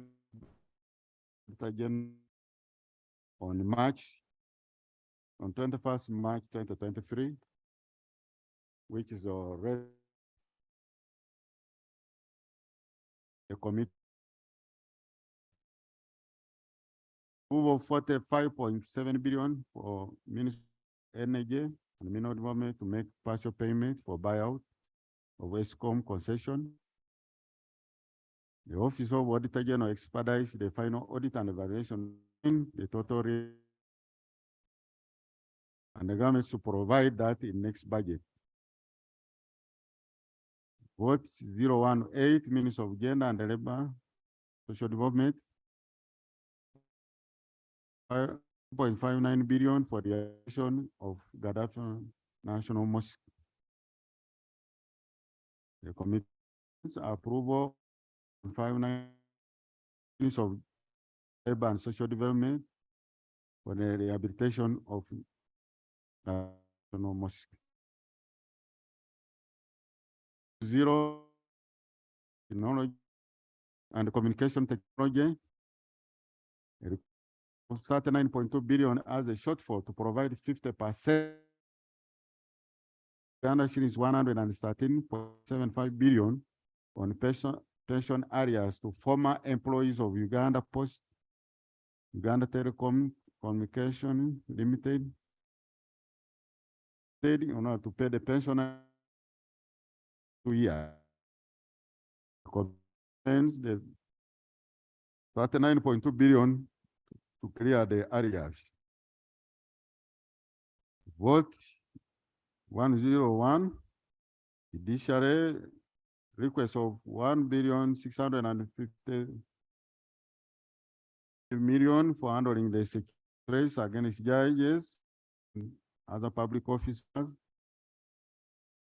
We recommend approval of 1.653 billion to vote 101 judiciary and others.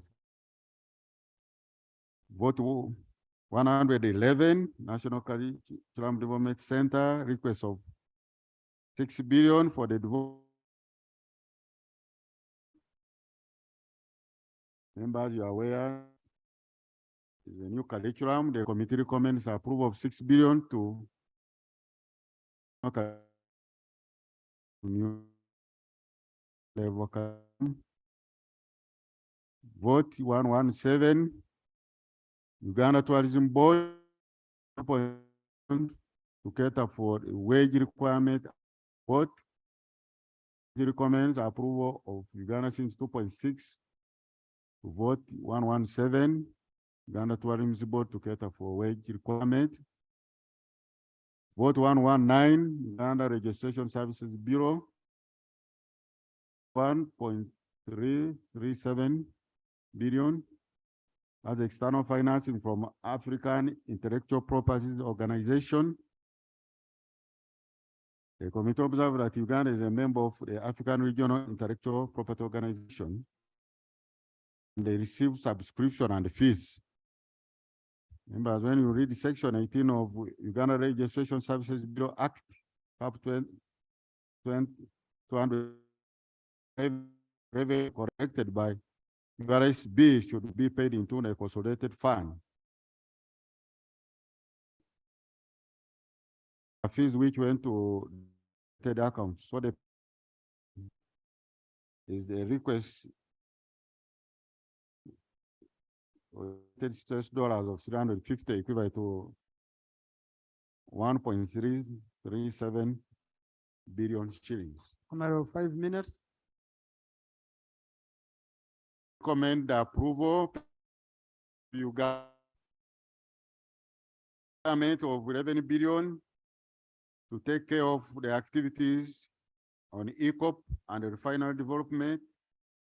The committee billion to ECOP. Uganda Police Force vote 144.68 shillings as follows. 38.5 billion contractual obligation on CCTV equipment, maintenance of CCTV equipment acquired during first phase and 3.5 billion to purchase vehicles for judges. We recommend the approval of 68 billion shillings to Uganda Police Force. Vote 155 CDO,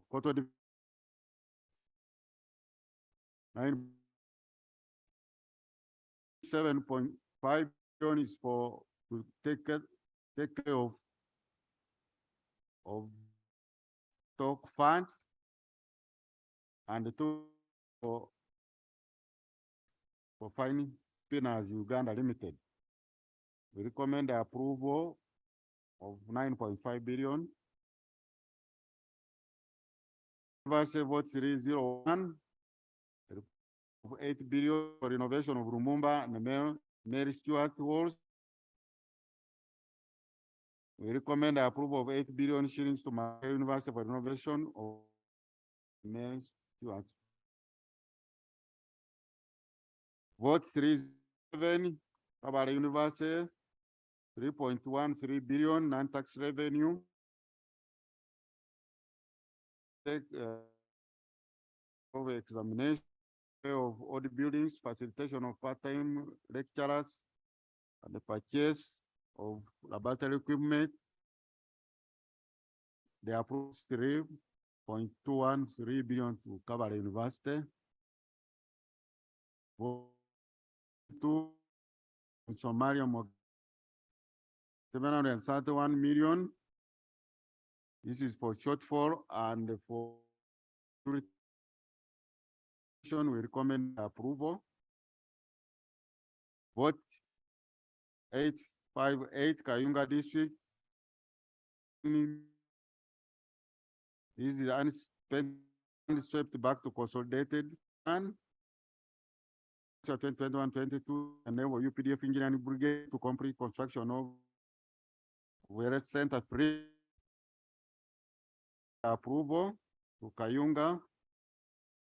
Vote 893 Mitoma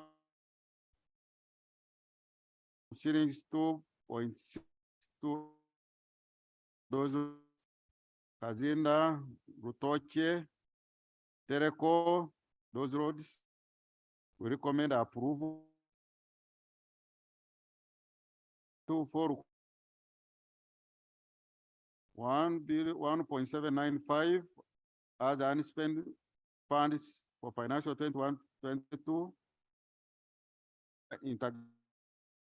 Reform for construction of city schools and upgrade of various center 2 to 3. We recommend 1.795 to Bukungiri District. Central Uganda is 1.40 to meet wage shortfalls arising from new policy to enhance wages of scientists for financial 2022-23. Members, you see Annex 3 attached. We recommend approval. On that, we defer 7.2 million shillings for wage shortfall under vote 112 ethics and integrity. So therefore, we recommend approval 1.68 billion for those various votes. The under 27 as reallocation is in the local government budgets in 1.5 billion. Zimbabwe District 137,469,000. Those figures are there. the committee was informed that Uganda shillings 127 million was appropriated for what 926 Zimbabwe district for financial year 2020 centers in. However, they requested that the above funds be reallocated for a purpose procuring land for Health Center 4. Minister of Health informed the committee that the said land was donated to the studio. In light of the committee did the approval of the allocation of Uganda shillings 127 million for vote 926 Zimbabwe district local government to procure land. This fund should be in for its purpose. The committee recommends approval 1.5 billion shillings to Tamba local government. That be, Honorable Speaker, this is supplementary that requires prior approval, parliamentary prior approval. Uganda shillings 1.5 number 1 is the addendum that require parliamentary. This is above the 3%. Legal limit, development, and the current the votes as required as follows: 004, Minister of Defense Affairs, 339.809 billion is required for the to cover the. This will be funded by a corresponding separation in the classified equipment. The committee recommends approval of Uganda shilling 339.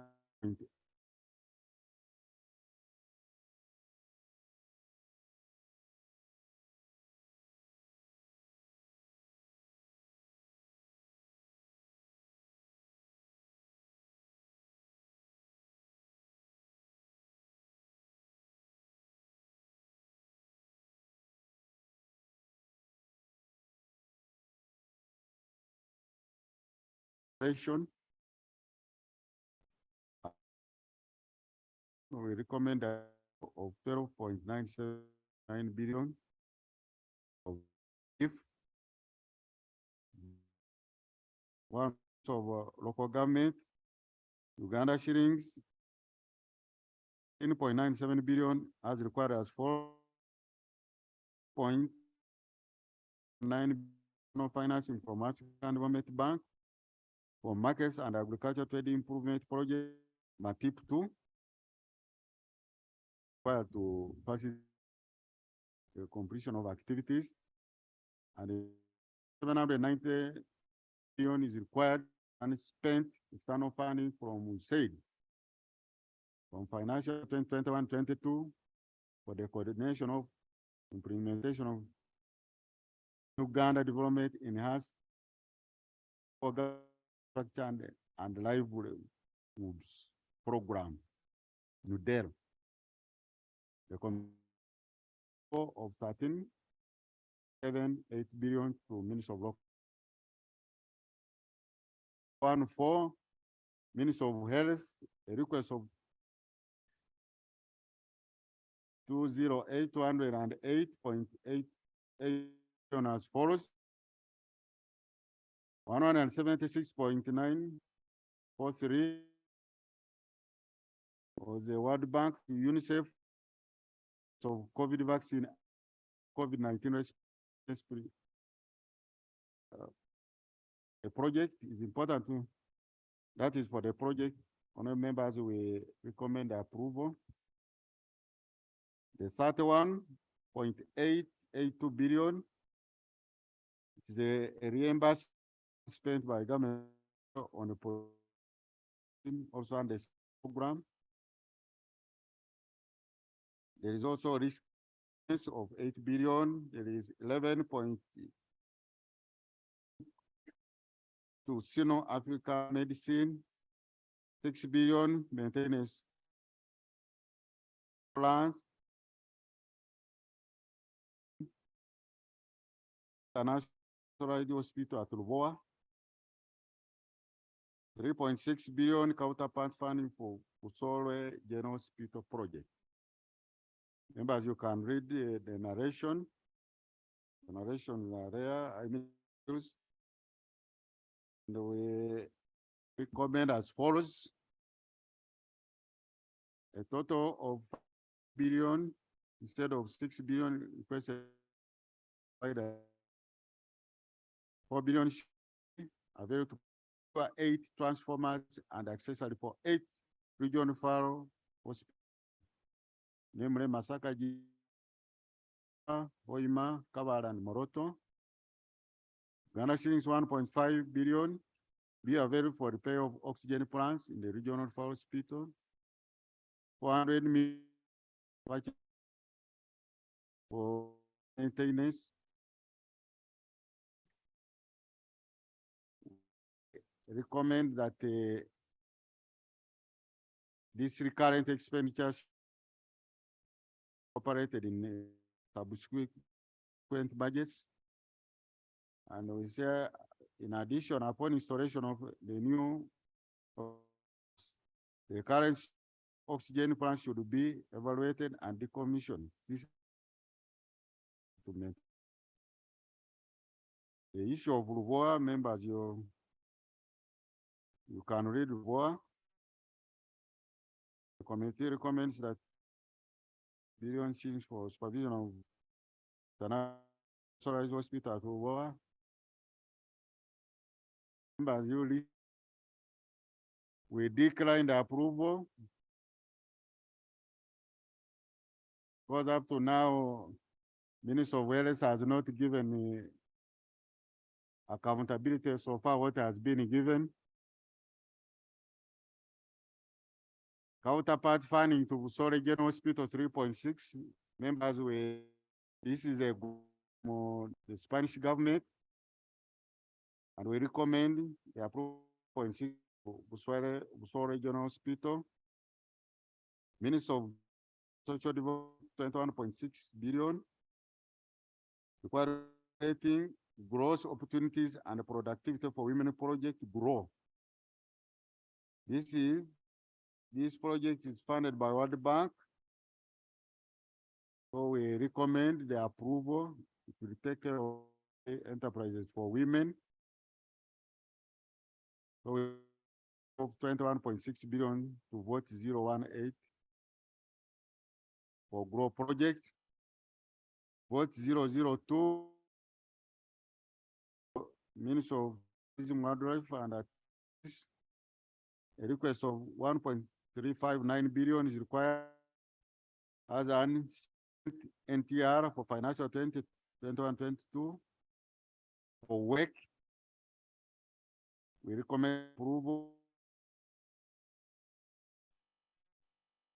The same ministry, we 3.8 billion as non-tax revenue for emergency relocation of Uganda hotel and tourism rented of foundation facility in Ginger pay way for smooth construction.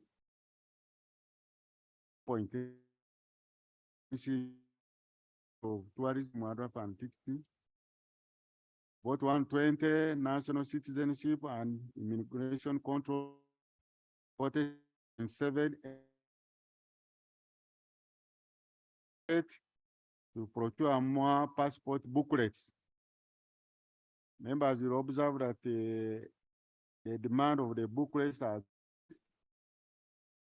and there is 1,000 booklets.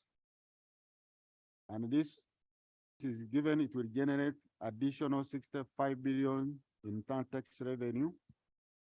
We recommend of 46.7 to vote 120 national citizenship and immigration control.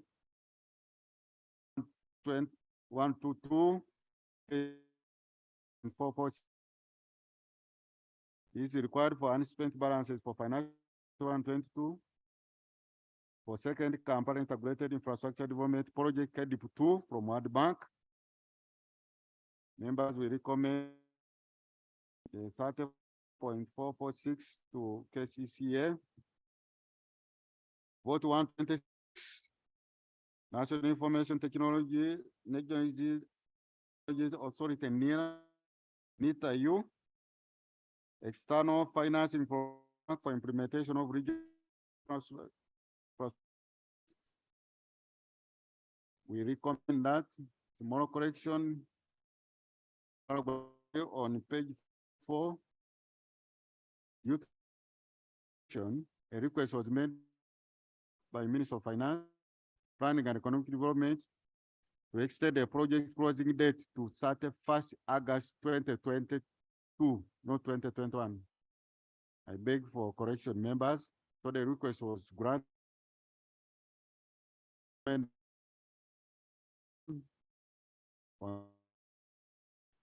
You as external funding.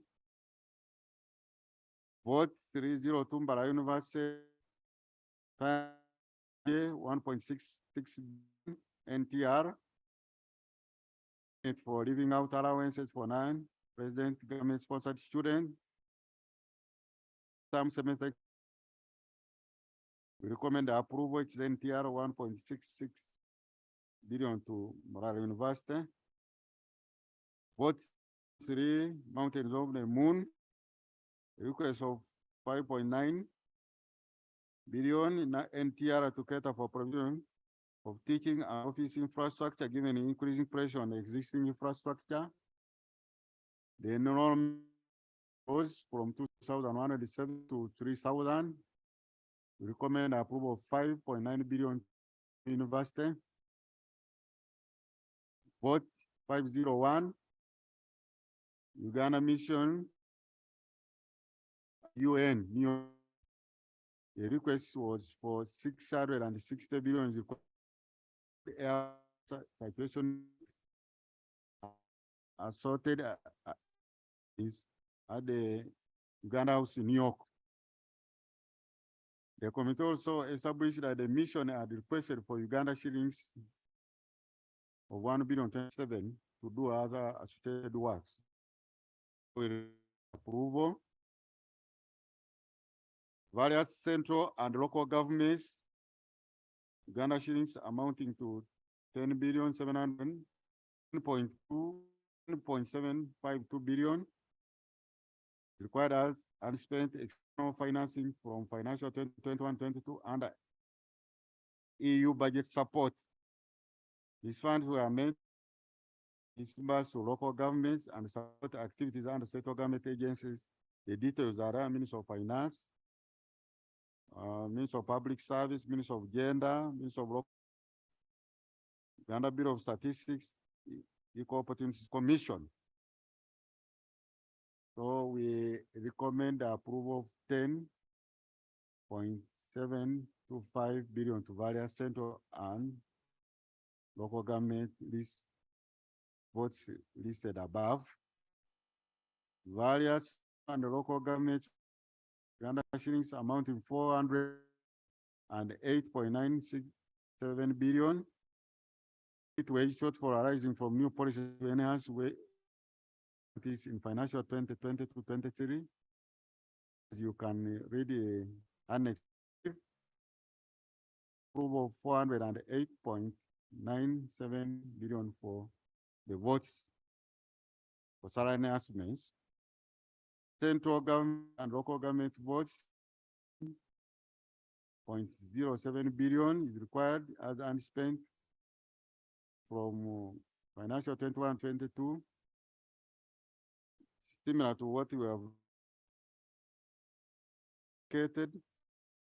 The committee declines 11.0 central and local government listed above.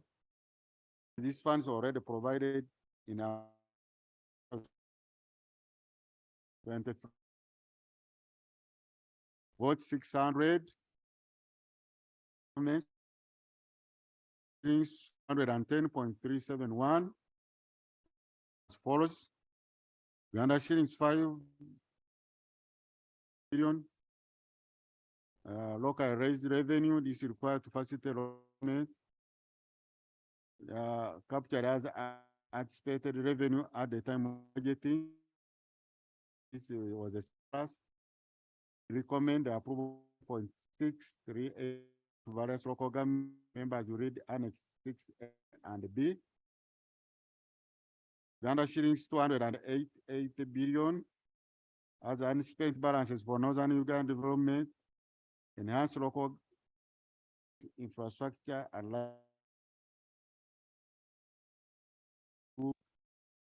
benefiting districts, Chitogum, Lamo, the area, and 288 million. We recommend the approval.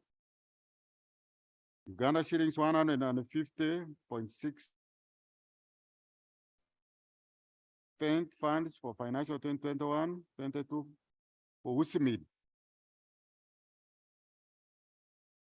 WUSIMID members will see 7 and the approval of 150.601 billion for WUSIMID to facilitate to settle contractual obligations. Uganda shillings 225.233 billion is unspent funds for 2021-22 for fundamental fiscal transfer, UGFIT, reform for the construction of city secondary school, upgrade of hectares to 3, water scale irrigations, Annex 8. Members, read that. We recommend approval of 225.233 billion to cater for all that. Nations 2.28.611 billion. Have one house. Can we listen to the chair? This is required given that the funds were allocated to non-budgetary items and the request items are not in line with the 10% threshold as for EFMA 2015. Members, you can see Annex 9. We recommend of 6 for the local government budgets.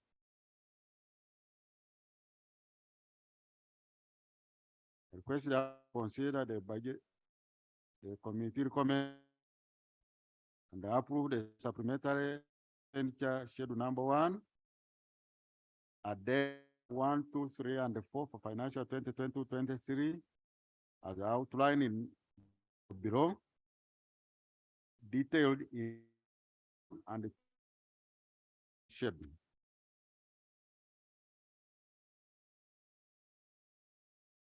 One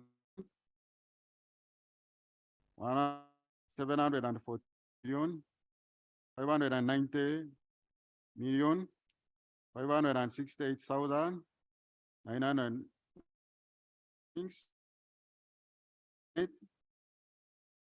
and 83 billion, 184 million, 203,000,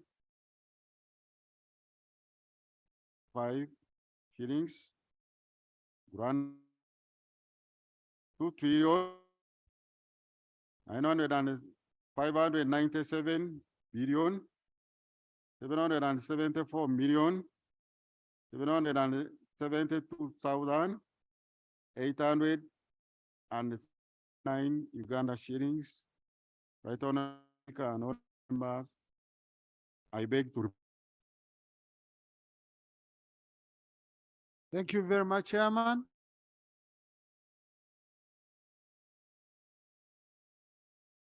Honorable Speaker and honorable members, I have seen a notification for report on the supplementary schedule number 1 and the addenda for financial 2022-23. It's provided under our rules, but I have not seen a copy. I know the also why he has not given me a copy. And I don't know why she's smuggling it now. So I request the authors or one of the authors of the minority report to proceed and report. You, Honorable Chivumbi, you present the minority report?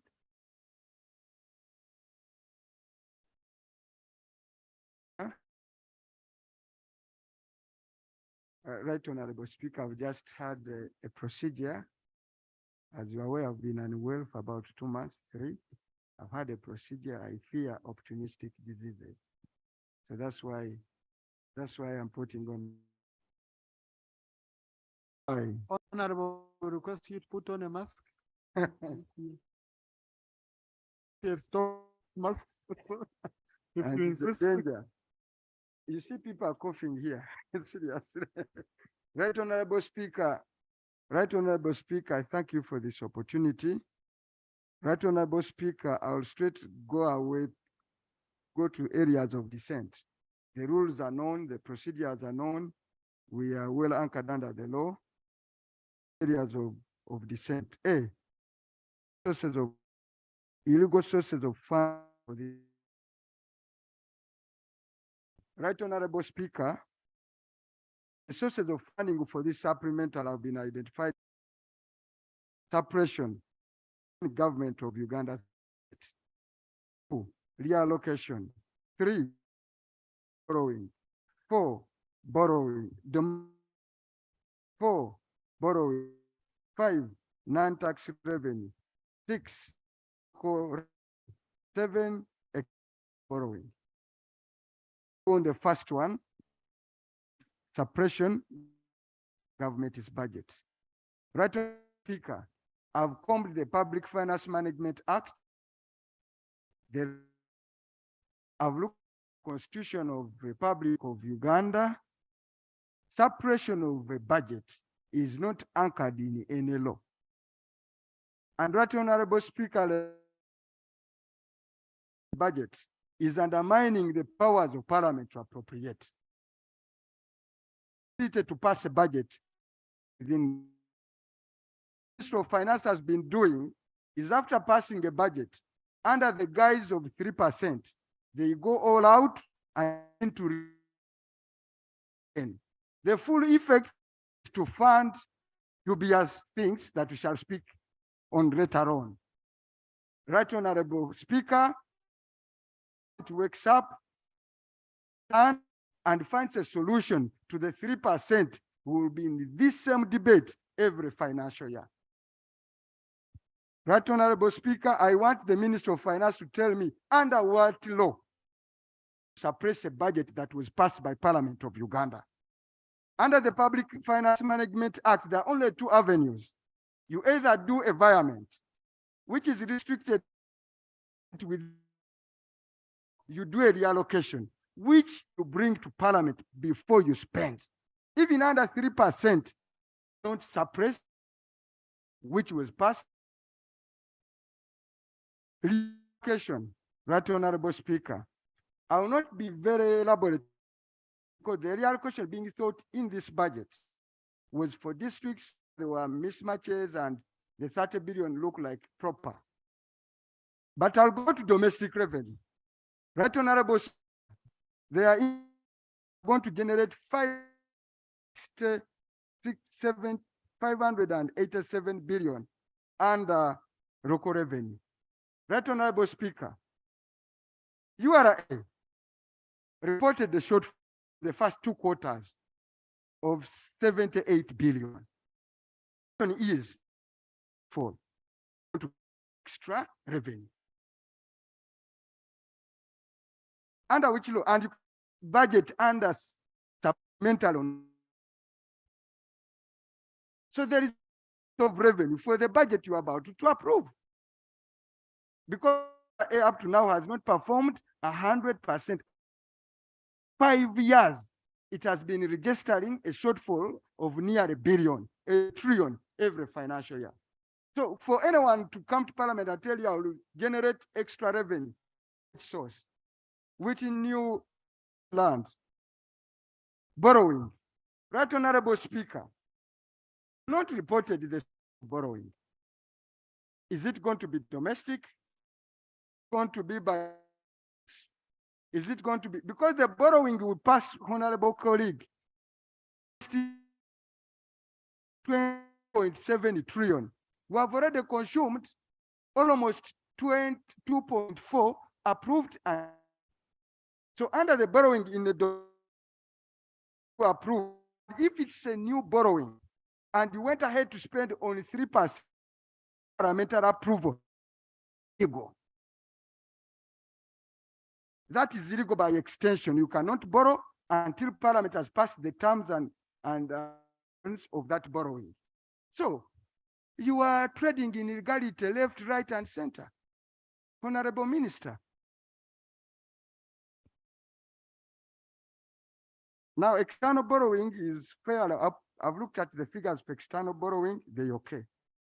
Right, honorable members, let me go to and let me start with the juicy one. Let me start with the Munyonyo. I've just heard sometimes we can be conned as a country, but to what extent? I've just seen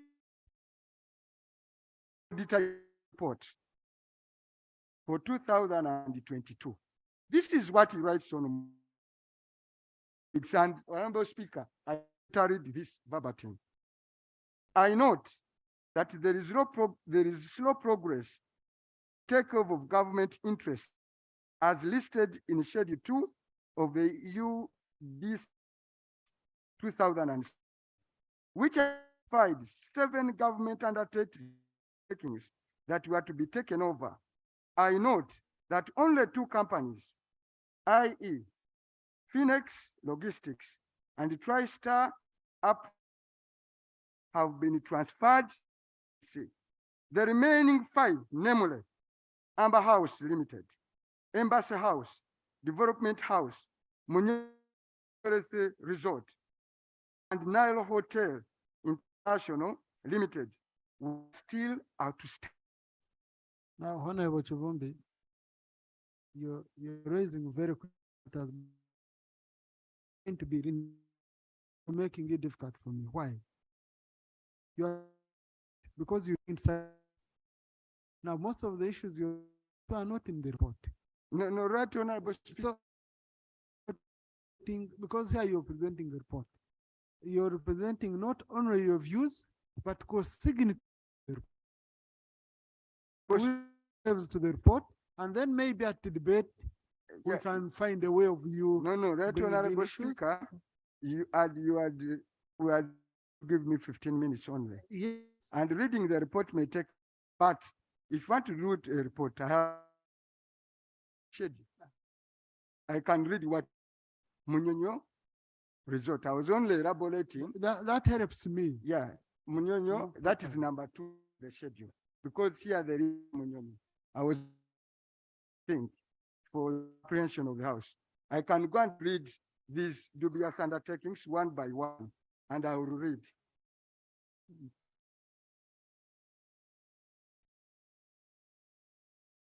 One, let me state number 1, that is, I'm now on page 9. Right, Speaker, I'm now on page. That's better. I'm now on page 9. Right, Honorable Speaker, page 9. Land purchase for parking for Uganda, for what we have noted on unforeseeable and unavoidable, the parking space, first of all, should have been catered for at the initial stage. Right, Honorable Speaker, building an architect for heaven without planning for parking space. Then you come up after 1 year or 2 years and you want 10 expenditure. So this is a negatory expenditure. The committee has recommended to approve 6.7. For us, we are saying the whole amount of 10 is wasteful expenditure. Nyonyo, I've spoken. Illegal king, equity. Right Honorable Speaker, Chair in king undertaken through UDC. And I've seen in this report, chairs for attack for Abu were channeled through UDC. But when it comes to Munyonyo, and it went direct. Munyonyo registered a separate company, the Mera, went to Munyonyo Resort, where government of Uganda is the shareholder, cut a portion. It's like coming to a compound between the main house, lent a space to Uganda. And the value of it is dubious. The valuation report attached is dubious. This is how we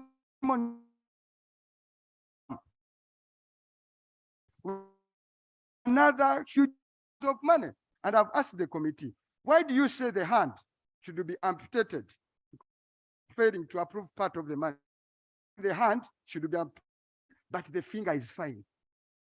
What kind of reasoning is that? Cut off the hand, but the finger is okay. It is ridiculous to some extent. Right, Speaker, I'm done. Minister of Energy. This is Albatros. The 57.6 billion to terminate our school. Speaker, the Auditor General has not audited this.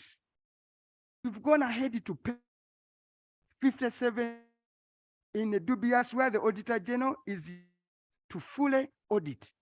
This is expenditure. It is the buyout of ESCO. I've finished with that. Right on for what people don't want to speak about. Continue declare expenditure of State House. On another day, Uganda needs to curb the appetite of State House and using classified expenditure at every turn of event. Spend billions of money. This is becoming a hemorrhage of an economy. And the head of state to be made to look because he's of honor. This purchase of government shares in Atiak. I want to thank the committee for speaking with us on this report. This allowed this expenditure, and I thank them. But Abubakar, particular, why Abubakar? What criteria did anyone use to select Abubakar among the struggling companies? MK is struggling and are suffering. This cherry picking of companies selectively will breed unprecedented corruption in this country.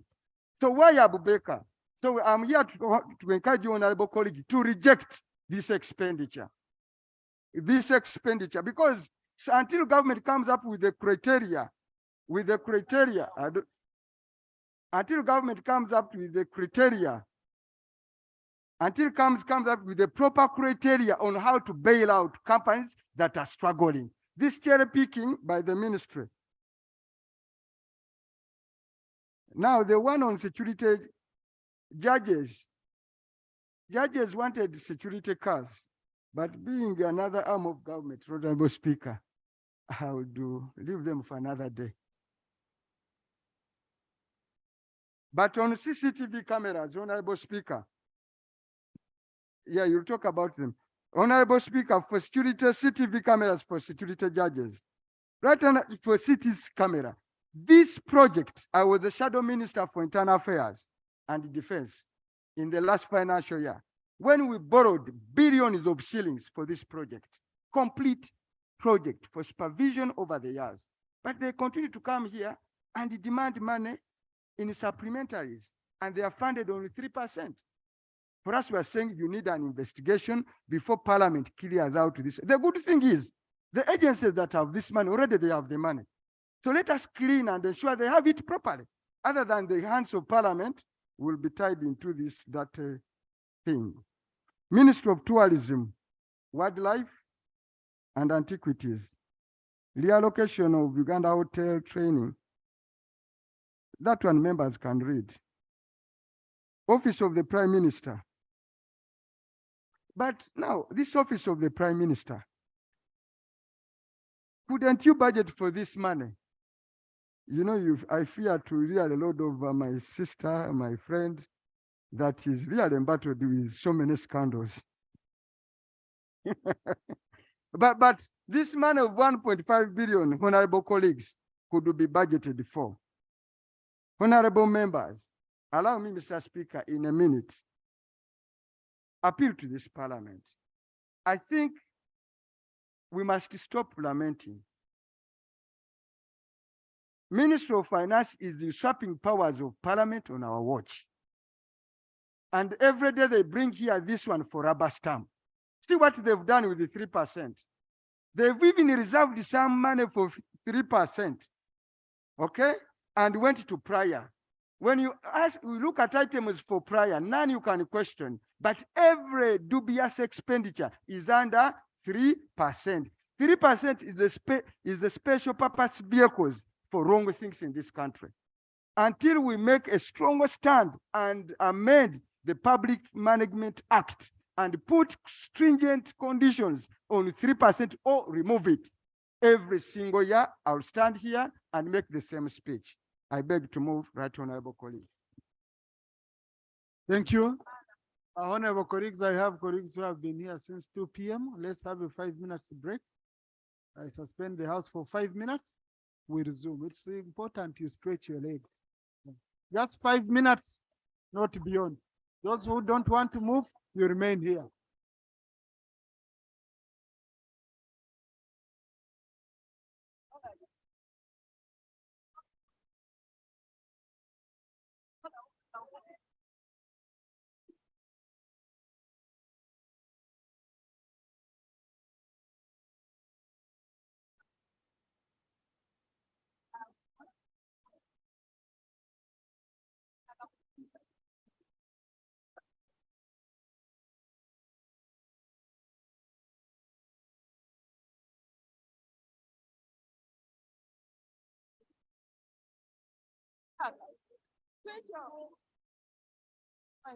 How are you?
Thank you, colleagues. Order.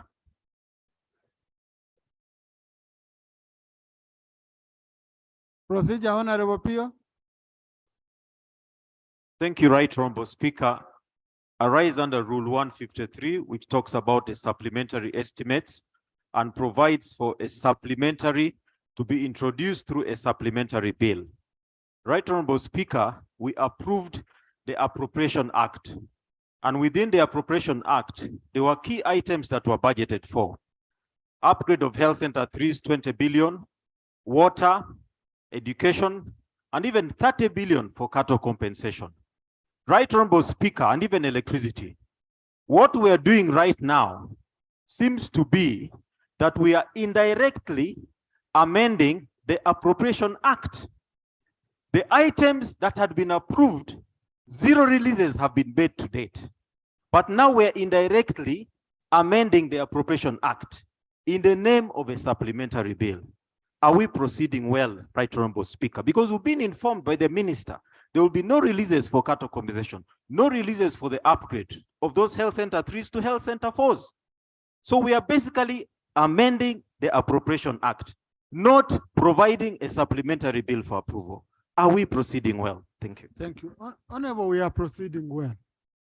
Because that's a contribution that fits very well within the debate, which we are just going to have. These are the issues you would raise in the debate. Otherwise, if you dismiss all items under procedure, then that's really, so we are proceeding extremely well, only that you are too fast for us. Okay? So colleagues, now,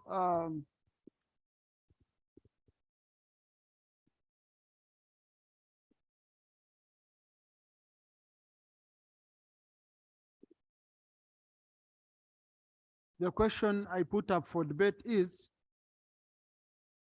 that the House resolves itself into a committee of supply, consider the supplementary schedule number 1 for the financial year 2022-2023.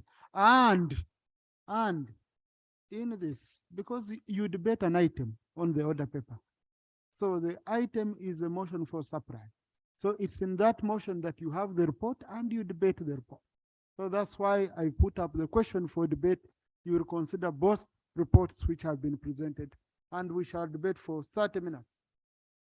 And the debate starts now. Honorable Pendi, Honorable Kajwenje, yes, I'm coming this side. Kambari, Okwi, Christine,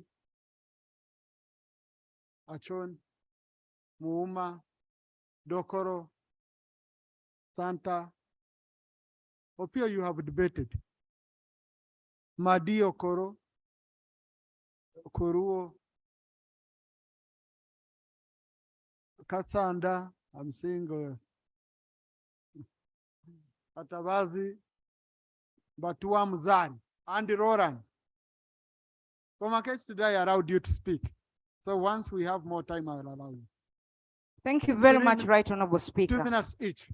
Right Honorable Speaker, I want to thank the committee for its report and also the minority, those who signed the minority report. Thank you very much.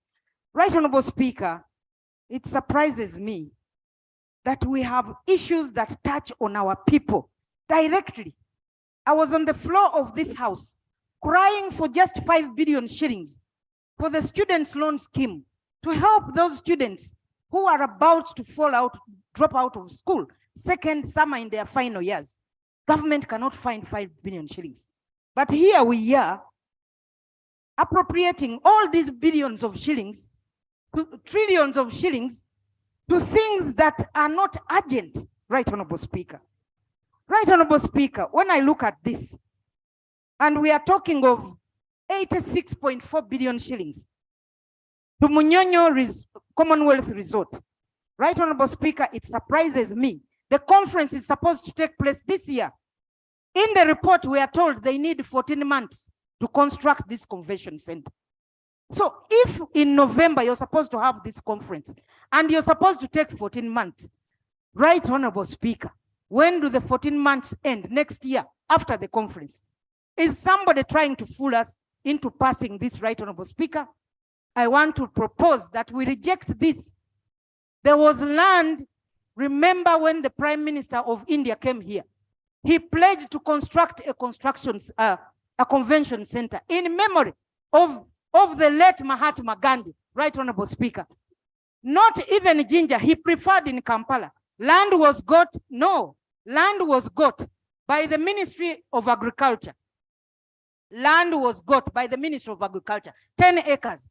Why don't we give the Prime Minister land where he wants, and they build the convention center for us, Right Honorable Speaker? Now we want to put money into something that is not clear. The Munyonyo. Thank you. Who owns it, Right Honorable Speaker? Honorable, please let's respect the microphone. Now, colleagues, you know, there are things where we shall need to sit down and, as members of this house, we look at objectively, and even we see which mistakes to consume, which mistakes to resume, to reject.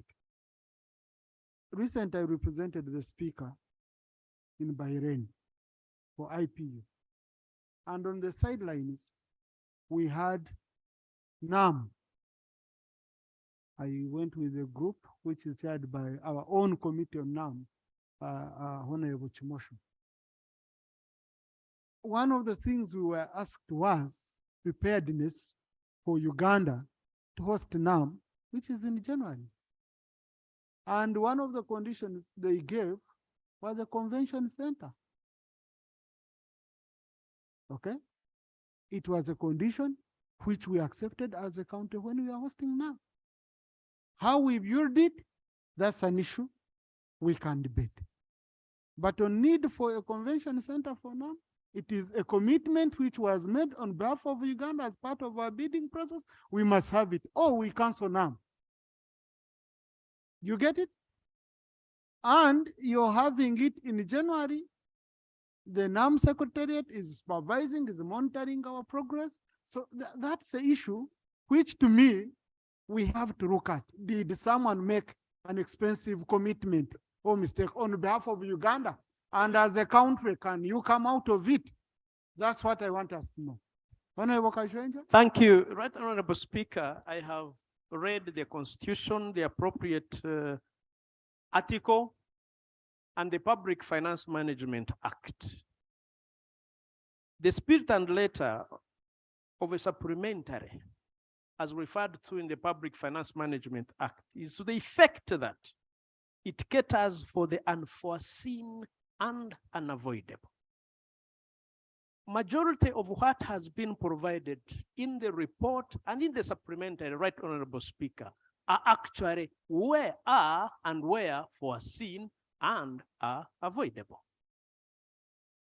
There is it is better to understand why Ministry of Planning was put under finance, so that they can actually realign planning and financing.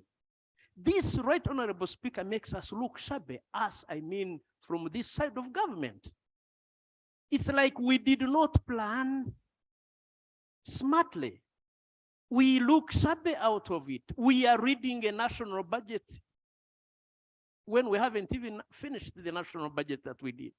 Right Honorable Speaker, I think it is not good planning. Next time, I belong to the Committee of Legal and Parliamentary Affairs, Right Honorable Speaker. We just appropriated and finished financing for the construction of housing of the National Registration Bureau, URSB. There has never been a need brought to us as a committee. We oversee them for the parking. It is now coming under supplementary schedule. It is not fair. Maybe once a supplementary schedule comes on board. Thank you. Yes, I had Kambare Ferigo. Thank you, Right Honorable Speaker. Right Honorable Speaker, the supplementary budget being presented to us is around 2.7 trillion Uganda shillings. Right Honorable Speaker, it's high time for this parliament to enforce budgetary disciplines. 2,700 billion not being foreseen during the budgeting and planning process. Budgeting, which begins with budget framework paper, we receive here ministerial policy statements, we discuss, and at the end of the day, during implementation, we get such big figure of 22.7 trillion to be approved and supplementary approval. Why are we spending this time when we are doing this budgeting and planning? This is in discipline of the highest class. What is happening with our Minister of Finance and Planning? It is true when it comes to supplementary budget, we should only look at the unforeseeables.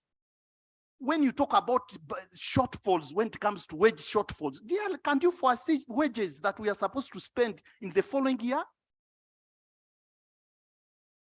Honorable Speaker, the chairman budget committee indicated that certain areas were declined, they did not approve. I want to request our budget committee, next time, even before when they are presenting, first outline areas where you have said, we have said no, we have said no, we have said no. Tell us the total amount. Because to us, during that budget, it means that is a saving now. Where you have said no. Honorable, you don't switch on the microphone yourself. You need my permission. Noted. You're breaking the law, so. Okay. Okay, just conclude. Where there is a saving, where have you allocated that money? Because you have said no, you have said no, you have said no. After saying no, where did you put the money? Lastly, the issue of investing. Right, Honorable Speaker, when we hear certain figures are going to be invested, when we still have shortfalls in providing essential services, I get worried. You hear Health Center 3 has not been upgraded. You hear certain teachers have been recruited, no salaries. But at the same time, you are talking about money to invest. To my thinking, you only invest when you have a surplus. During this critical situation of economic situation we are in, we don't have a surplus. Where are we getting this money to invest when we have deficit on essential services? Thank you, Honorable. Thank you, Right Honorable Speaker. But that advice you've given of investing when you have a surplus, never apply it to your business. Okay? That business of eating and then you invest the balance. You first save and then you. Okay. I had picked Honorable Kui. Colleagues, let's just do 2 minutes. Thank you very much, Mr. Speaker, for this opportunity. I want to thank the committee for their report. And I also appreciate the minority side that gave the report. Mr. Speaker,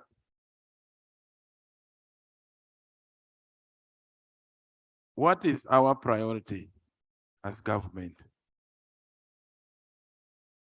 We have schools which need support. Microfinance Support Center, which is targeting the active poor in this country who are willing to do business, is only given 26 billion in the budget for the entire country. And we are bailing out Abubakar Technical Services, one enterprise, one company, 26 billion for a company. But the entire population of the country, of the active poor, the 36% that we say we are targeting, the 39. Mr. Speaker, look at the promises that the government has made to the wananchi, the people who have lost their cows, the business community in this country who have done work for government and have not been paid. We have budgeted only 200 billion out of the 7 trillion in demand. What is our priority? This is a question that we must answer here. And all this that has been raised by finance, I think it can wait. We are budgeting now, we are planning now. What is the priority? Colleagues, the issues being raised for the last 6 years I've been in parliament are the same issues you raise every financial year. The same issues. Why? Because you focus on figures. Listen, you don't focus on the principle. For example, if our focus had been that government give us a criteria of choosing or of saving companies that are doing badly, there is a defined criteria. Table it here so that in future when you say so and so, because like now, if I presided over house, here we gave Rocco 202 billion, and you say Abubakar can't get 26 billion, a local company, how are you going? And all jobs are going Chinese and foreigners. How are you? The demand should be, if you've been able to save Abubakar, how can you save BMK? How can you save Bramburi construction company? How do we have a criteria for everyone to apply? Okay? So now, if you don't look at the bigger picture, today, colleagues, you will stop Abubakar. Tomorrow, you will allow someone for 300 billion in this same house. So the issue is the principle. Can we define clearly? You have companies which have taken much bigger amounts and have been approved by this house without a bigger quarrel. So if we have said local content, can we support, can you, Honorable Qui, people from companies from Moroto municipality, okay? If they need support, how can they be supported? How can we benefit from this? Is it about me knowing someone, or there is a criteria which everyone can follow?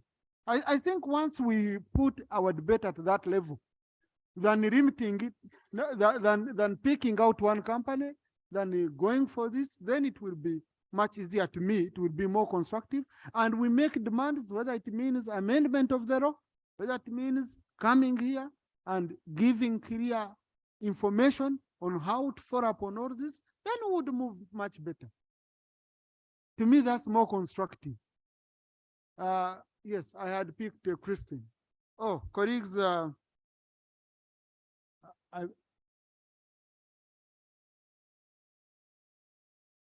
yes, in the VIP gallery this evening, we have the Most Reverend Dr. Stephen Samuel Kazimba Mugaru, Archbishop of the Province of the Church of Uganda. Thank you for coming, Your Grace. And he's accompanied by Reverend Canon Dr. Rebecca Nyegenye, Provost of All Saints Church, Nakasero, and Reverend Christine Shimanya, Chaplain, Parliamentary Anglican Chaplaincy. I don't know whether Reverend Johnson Kansime is here. Yes. So, and others who might be accompanying His Grace, we welcome you. He has come to witness proceedings of this house, but like I announced yesterday, we are hosting him as the Anglican chaplaincy for prayers, and I want us after here to join for the prayers with His Grace. So, Honorable Christine. Thank you so much, Right Honorable Speaker. I appreciate the two reports submitted. Right Honorable Speaker, first I want to make a comment. The time the Ministry of Finance is presenting the supplementary is not the right time, because we are now moving to the end of the financial year. So now after this approval, we are not sure of what steps the ministry will take to ensure that all this money is utilized. Mr. Speaker, particularly I want to talk about the unspent funds worth 225.2 billion shillings that were returned under the UGIFT program. Mr. Speaker, I speak as a member of PAC local government, and across the country, where these UGIFT programs have been, the city secondary schools, the elevation of the health center 2s to 3s, there has been a very big challenge. I want to find out why the Ministry of Finance when the funds are sent back to the treasury? Why do they delay to revert this money to ensure that these projects are completed? Aware that this gift is coming to an end soon, what can they tell us? Because we want an assurance, if these projects are not completed, then we shall not achieve what we intend to achieve as government. Mr. Speaker, also on micro projects, Mr. Speaker, from our work as a PAC, we've discovered that on the micro irrigation projects, the conditionality of cost sharing is affecting the project. Most of the farmers are not able to give the 2 million and above to have these projects implemented. So even as we approve the supplementary, because on my side, I support this particular. May I? No, let's go to another colleague I had picked. No, I had picked Chibadia, Honorable Chibadia. Yes. Thank you, Right Honorable Speaker. Right Honorable Speaker, as my colleagues have been hinting, Right Honorable Speaker, the objective of a supplementary is to cater for areas that were unforeseeable and currently unavoidable. Right Honorable Speaker, as we speak now, Mulago Hospital, the CT scan is not working. If you get an accident, you must be referred to a private hospital. Right Honorable Speaker, there is no water in Mulago Hospital. They ration water at times at night, but there is no water. The lifts are down. Instead of looking at areas that really cater for the current welfare and the life of Ugandans, Right Honorable Speaker, we are here appropriating money for the Chira, is called it, those vehicles, Chira motors. Right Honorable Speaker, I was here in the last parliament. For all the budgets, we were appropriating money for those vehicles. Right Honorable Speaker, this is an area that we can. It has been rejected by the committee. Very good. In fact, Honorable colleague, when you read through, it's very clear. This money is already provided for in the budget. So we are saying, why are you charging the supplementary when you have it in the budget? That's what the committee said and declined approval. As I conclude, Right Honorable Speaker, as we said, because we need to look at areas that really matter and make sense to Ugandans. Right Honorable Speaker, every Ugandan here knows that ROCO didn't complete Mulago Hospital structures. Instead of somebody bringing us a supplementary to cater for the completion of the structure of Mulago, to make sure that we can save lives, somebody is coming in here to say we build Munyonyo. Right Honorable Speaker, in the last supplementary, when they put money for Munyonyo, we rejected, and Minister of Finance went ahead and appropriated the 80 billion. Yes. Honorable Edakas. Thank you, Mr. Speaker.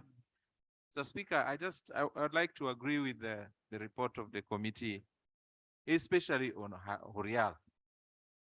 The people of Acholi have not benefited from Horial. This House should know that Horial has already received over 482 billion since government started investing in it, twice the amount of Horial's own equity. Horial owns equity is 201 billion. So the people of Atiak and the people who surround that factory, as we speak, that factory is as a standstill. So really, I applaud the decision of the committee not to give that money. And I think we should, this House should affirm that. Thank you. I have a slightly different view on both Abubakar and the conference. Whereas I've listened to members, I think the House should notice that we went to compete to get NAM come here. We could not have foreseen that. We competed, we won, we were given NAM. So we can't say that we would have seen that. So it is something we did not see, but it's also something now we can't avoid. Now we are with all its difficulties, we should be able to gain from it. And I think this House should agree with the committee to fund that conference. So I'm aware that the shareholder agreement exists. I'm aware that the certificate of title exists and some other. So I think based on the current condition it is in, it only benefits us to invest and make sure we secure money so that we can host those numbers of people here and facilitate our hotels. That's in our. Thank you. Honorable Mugo. Thank you, Right Honorable Speaker. I just want to agree with you, Right Honorable, in regard to the issue of NAM. Whereas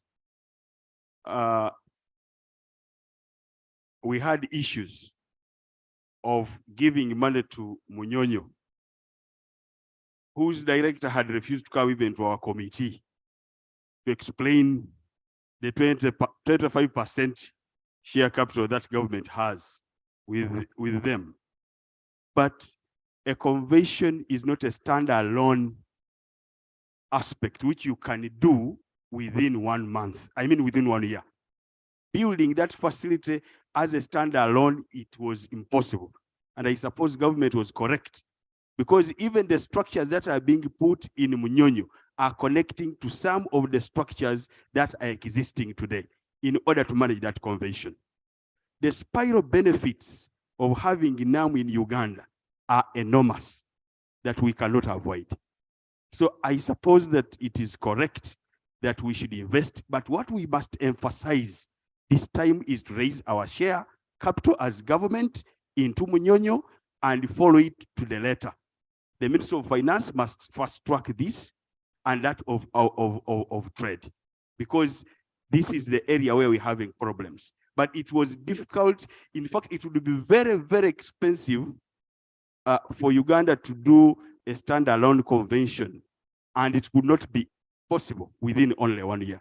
I wanted to allude to that. And lastly, on the issue of Abeka, even in our committee, this is a company which we have seen having very good works, which we suppose, and it is a local company, it must be supported. We have been supporting the others. Honorable Okron. Then Honorable Chon. Thank you, Honorable Speaker. I want to commend the committee for the elaborate report that has been given, and also the dissenting one. It gives a bit of a very strange feeling, Right Honorable. I want to agree with my colleagues on the other submissions when it comes to issues which are a priority for our country. Teso as a sub-region, Acholi and Lango have only requested for 30 billion for cattle compensation, which was approved. The first quarter has gone, the second quarter has gone, the third one has gone, the fourth one, we are under the category of unfunded priority. Unfunded priority. Right Honorable Speaker, it hurts as a legislator, and it pains that we stand in this floor of parliament to approve money is going to people, to approve money going to certain institutions, but the majority of these people from all these 3 sub-regions is not a priority. And they lost these items, all that. They have been impoverished because of these cows being taken from them. It hurts. These are regions that predominantly are crippling with lack of health facilities. The roads, I expected this supplementary perhaps to even cover the aspect of the rains are back. Teso sits at the lower part of Karamoja. If the rains come from Karamoja, the floods are a continuity. There is no solution which to date government has given to avert the issue of floods. Now, we are soon going to go to the Prime Minister asking for taplings, going for what? Where is the planning in our country, Uganda, the pearl of... Colleagues, now I'm in a very, very tight spot.